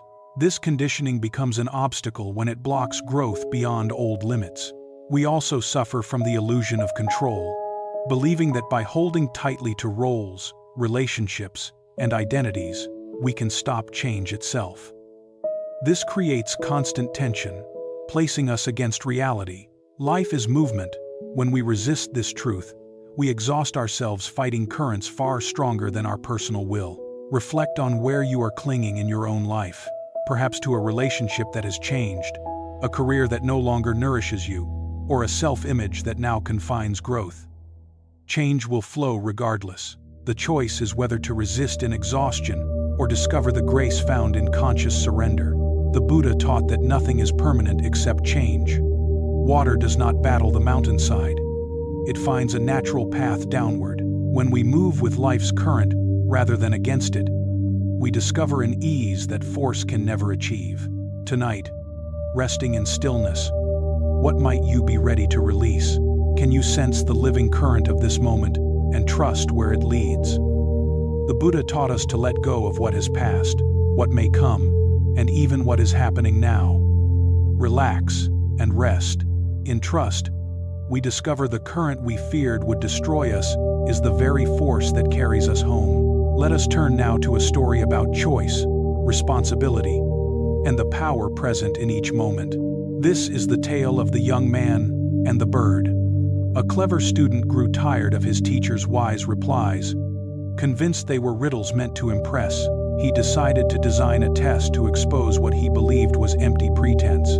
After days of planning, he devised what he thought was a perfect trap. One morning, he caught a small sparrow in the garden. The bird trembled in his cupped hands, its heart racing. Hiding it behind his back, he approached his teacher, who sat calmly in the morning sun, reading ancient texts. "Master," the student called out, barely hiding his excitement, "I have a question to test your famous wisdom." The old teacher lifted his eyes calmly from the text. He had seen this confident mischief many times before, and recognized it as part of a student's growing need to challenge and learn. "Please," the teacher replied gently. "Ask." The student stepped closer, keeping the bird hidden behind his back. "Master, I hold a small bird. With your wisdom, tell me, is this bird alive or dead?" He felt clever, convinced he had created an unsolvable challenge. If the teacher said alive, the student would crush the bird and prove him wrong. If he said dead, the student would open his hands and let the bird fly free. Either answer, he believed, would expose the master's wisdom, as guessing wrapped in philosophy. He waited eagerly for the reply that would bring his triumph. The teacher sat quietly, making no effort to see behind the student's back. His gaze seemed to look beyond the trick itself, as if perceiving something deeper than the question being posed. At last, smiling with warmth and understanding, the master said, "The answer, my young friend, is in your hands." The student froze, stunned. In those few words, his carefully planned trap collapsed. The teacher had avoided the false choice entirely. Instead, he pointed to a deeper truth. The power to decide rested with the student himself. The young man felt the bird's heart beating in his palms, and suddenly understood. The master was right in a way he hadn't anticipated. The bird's fate never depended on the teacher's wisdom. It had always been fully under the student's control. He saw that this truth extended far beyond this moment. Life or death, kindness or cruelty, creation or harm, each choice was always in his hands. Slowly, he brought his hands forward and opened them. The bird paused briefly, then spread its wings and flew into the open sky. Buddha taught that we are shaped by our thoughts, and from our thoughts, our entire world takes form. This teaching reveals the responsibility carried by conscious choice and reminds us that we shape our own experience. Why do we search outside for answers that must arise within? Zen points to our habit of seeking others to decide for us. Yet true wisdom cannot be handed from teacher to student. It must be discovered personally through living. The question seemed aimed at the master, but it was really about the student's own power. Every moment offers choices shaping both circumstances and destiny. Reflect on your own daily choices, large and small. How often do you wait for permission or guidance for decisions that belong to you alone? The bird represents the power we hold, yet sometimes fail to recognize. In relationships, careers, and spiritual life, we often hold something precious in our hands. The outcome depends not on others or conditions, but on how we choose to use the power we already possess. The master's reply reveals the heart of true teaching. Authentic teachers do not hand out answers. They guide us back to our own wisdom, helping us see the choices we are already making and the power we already hold, rather than fostering dependence on authority. Zen teacher Charlotte Joko Beck said, "We are always in choice, even when we believe we are not." The bird in the student's hand symbolizes every moment when we tell ourselves we have no options, no power, no responsibility. Yet awareness always includes choice, and choice always carries responsibility. Look closely at a challenge in your life. Where are you waiting for others to decide for you? What changes when you realize the power is already in your hands? You may not control events, but you always choose how to respond. The Buddha taught, "The mind is everything. What you think, you become." Every thought, intention, and action mirrors the student, holding the bird and opening toward life or death, beauty or suffering, wisdom or ignorance. The answer is always in our hands. Tonight, as you reflect on situations where you feel lost or powerless, can you sense the truth the Master revealed? Can you feel the weight of choice not as a burden, but as the dignity of conscious life? As the Buddha observed, no one saves us but ourselves. No one else can walk the path for us. The bird flies free, not because of the teacher's wisdom, but because of the student's choice. When we recognize our power to choose compassion over cruelty and truth over deception, we discover that the answer to every essential question has always been in our hands. Our next story reveals the strength of returning to what is real when fear overwhelms us. This is the tale of the captured warrior.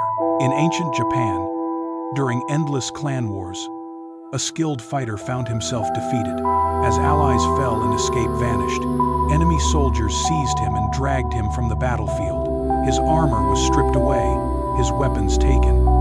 That night, he was thrown into a narrow prison cell of cold stone walls. The heavy wooden door slammed shut, its sound echoing through his body. As darkness settled, his mind spiraled into fear and imagined horrors. He knew what awaited him.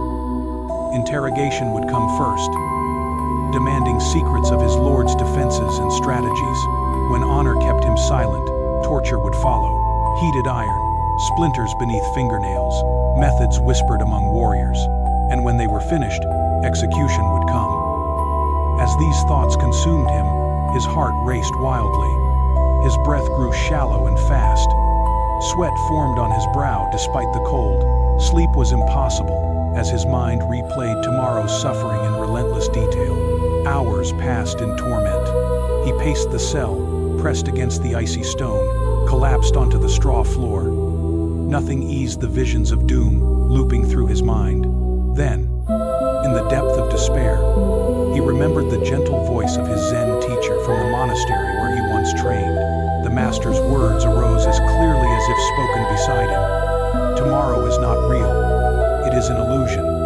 Only now is real. At first, fear resisted this teaching.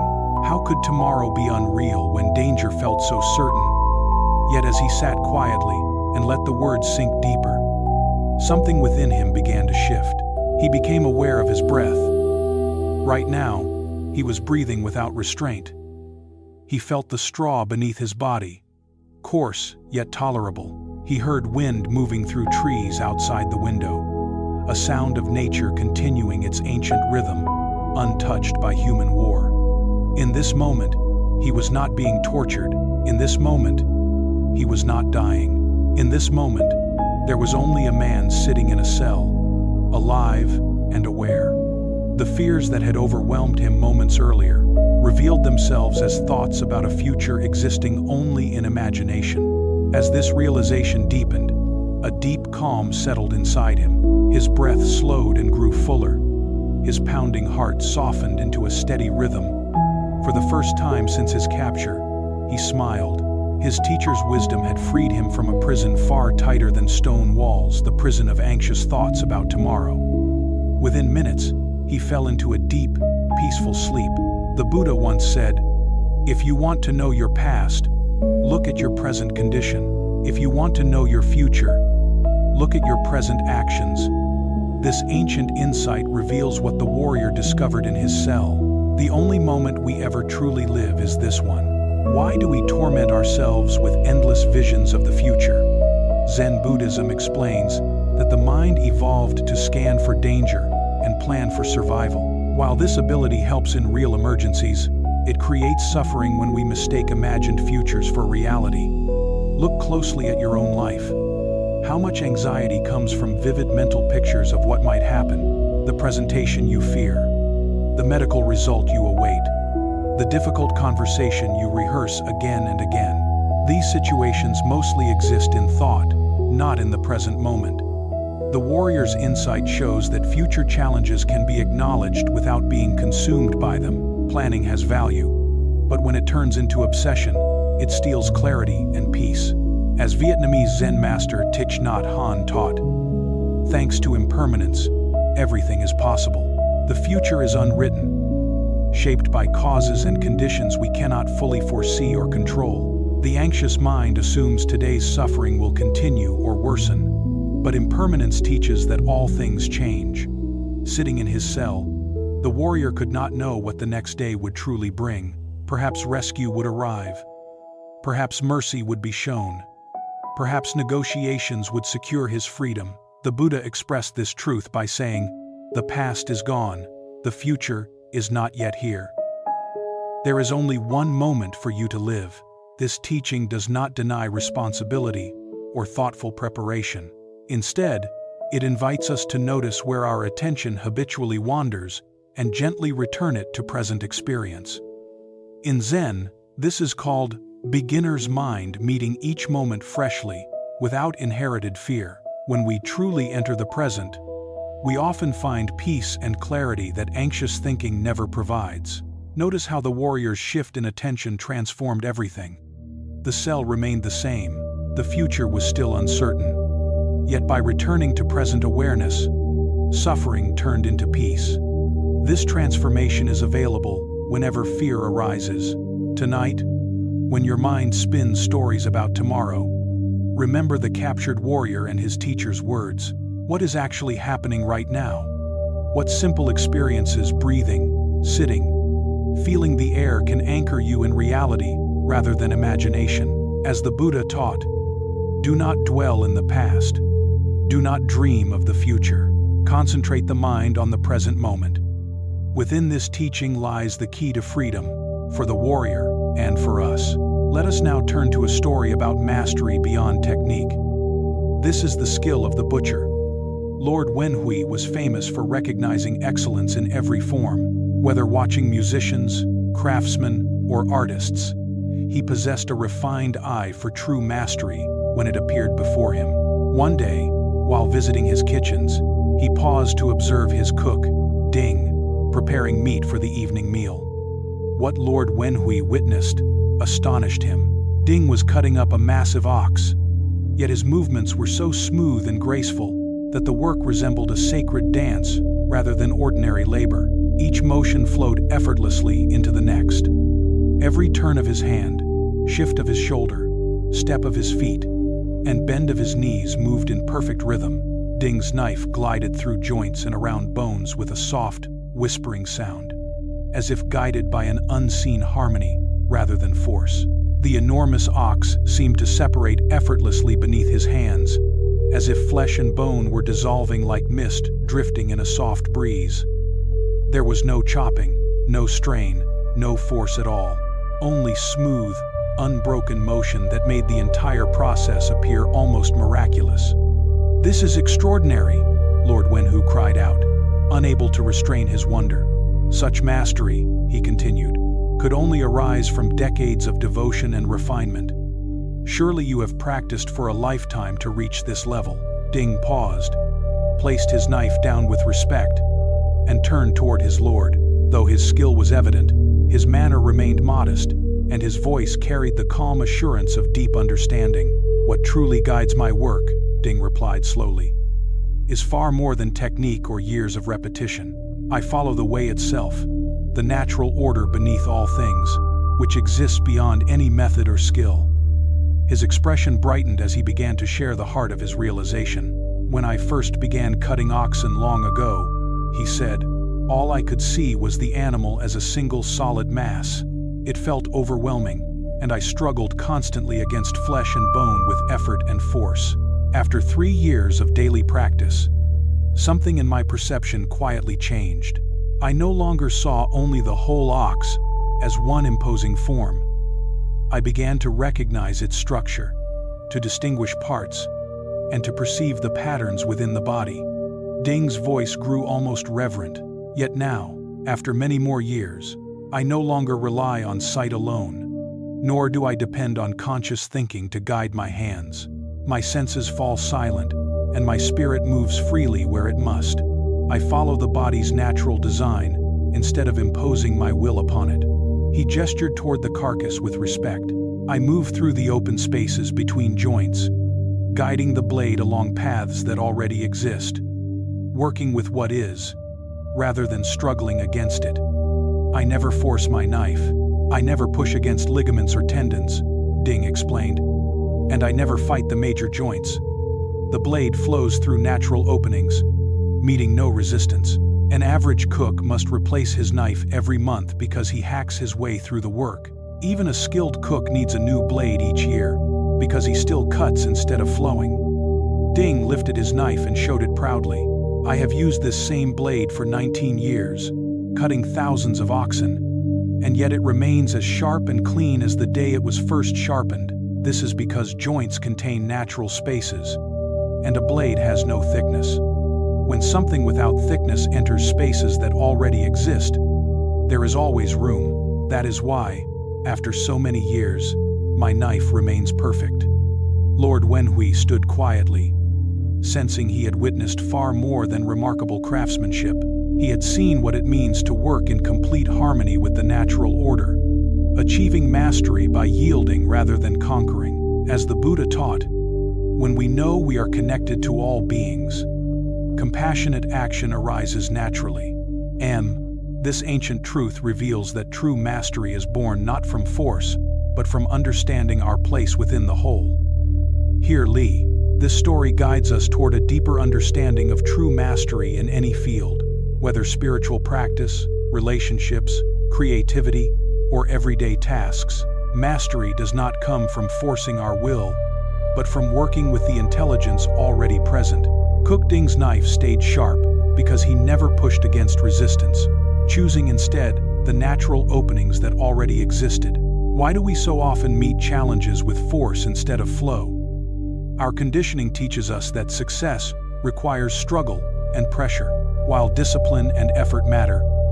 Cook Ding's example reveals a subtler truth about how real mastery is cultivated over time.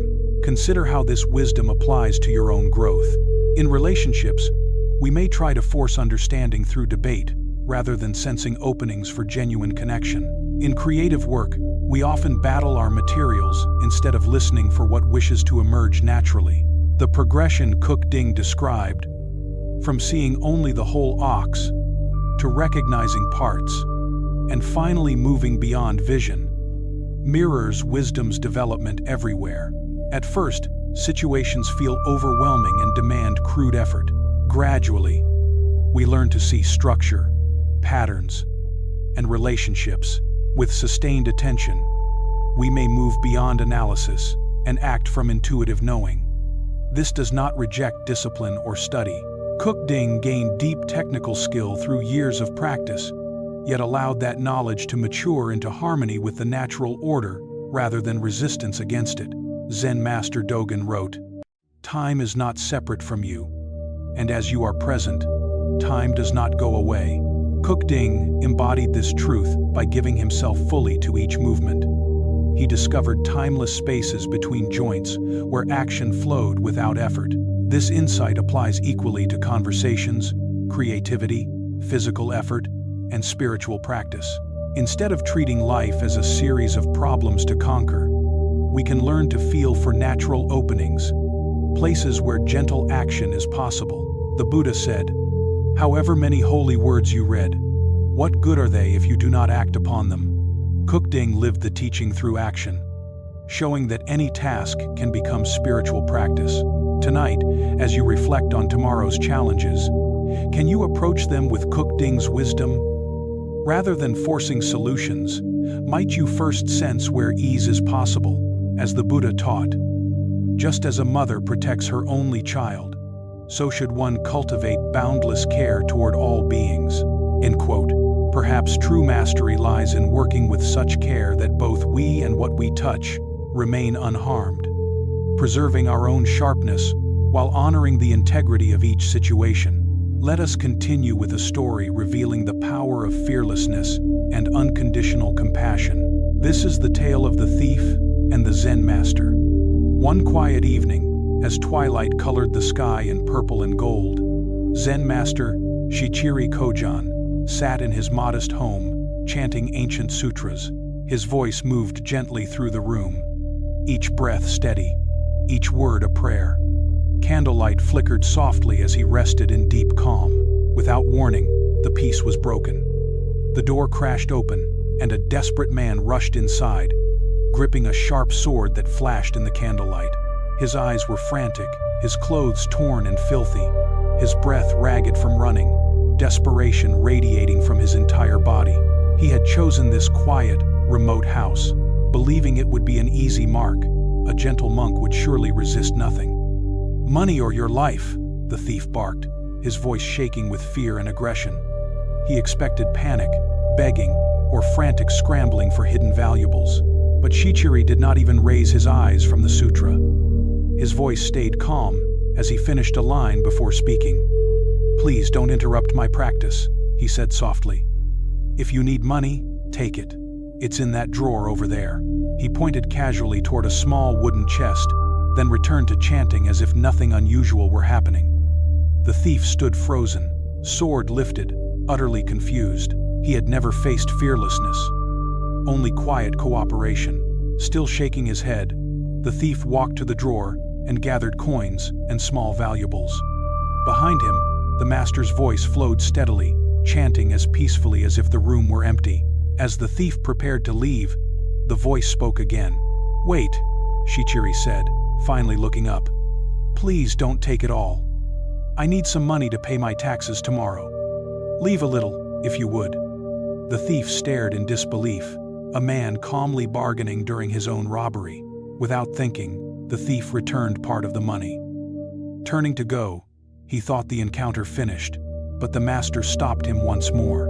"You took my money," Shichiri said mildly, "and you didn't even thank me. That's rather impolite, don't you think?" The thief's sword hand trembled. No threat had ever unsettled him like this. A man who treated theft as generosity and valued courtesy over safety. "Thank you," the thief whispered, then ran into the darkness as fast as he could. Later, when the thief was captured and confessed to many crimes, including this one, Shichiri was summoned to court. Officials expected anger or accusation. Instead, the master spoke with the same clarity he had shown that night. "This man stole nothing from me," he said. "I gave him the money freely. He even thanked me, after a reminder." Bound in chains, the thief felt something open inside his chest. Kindness had followed him even here. Tears filled his eyes for the first time in years. Not from rage or self-pity, but recognition. He had encountered love without condition. After his release, the former thief sought out Shichiri and begged to become his student. Under Shichiri's patient guidance, he learned the fearless compassion he had witnessed that night. Years later, through steady practice and the master's faith in his transformation, he awakened to deep peace and wisdom. As the Buddha taught, hatred ends only through love. This is the timeless law. What this story reveals is the radical power of meeting violence with complete peace, answering taking with generosity, and responding to fear with love. Why do we assume force must always meet force? Zen Buddhism shows how this instinct often sustains the conflicts it hopes to end. When hostility is met with hostility, suffering only multiplies. But when we answer with sincere compassion, not passive surrender but active love, a space for true change opens. Look into your own life. When anger or criticism comes toward you, what is your automatic reaction? Most of us instantly raise defenses, preparing to strike back or withdraw. Notice what happens in your body and mind when you react defensively. Does tension soften or tighten? Does the situation calm or escalate? Zen practice develops what can be called the courage of being undefended. This does not mean ignoring real danger or allowing harm. Instead, it means trusting ourselves to respond from wisdom rather than raw instinct. The Buddha taught, in the end, only three things matter: how well we live, how well we love, and how well we let go. Shichiri embodied all three in his meeting with the thief. He lived fully present, loved without conditions, and released attachment to possessions and even safety. Think of those who test you: a difficult coworker, a critical relative, an aggressive driver. What would it mean to meet them with the same fearless compassion Shichiri showed? Not by agreeing or yielding, but by refusing to mirror their reactivity, staying rooted in your own calm center. Tonight, as moments of tension arise, can you remember the master who welcomed a robber as a guest? Can you sense the pause between stimulus and response, where choice lives, where aggression can meet peace, taking can meet giving, fear can meet love? As the Buddha taught, better than 1,000 empty words is one that brings peace. Sometimes the strongest response to violence is remaining unwavering in compassion, trusting that love transforms in ways force never can. And so we arrive at the close of these gentle teachings, each one a quiet reminder of what you already knew. Like the old Zen masters in their gardens, You've seen that peace was never something to chase. It was always here, patiently resting beneath every thought, every worry, every restless moment. Your mind has found its way back to this natural stillness. There is nothing left to do, nowhere else to go. Sleep well, and thank you for resting with us at Sleepy Monk.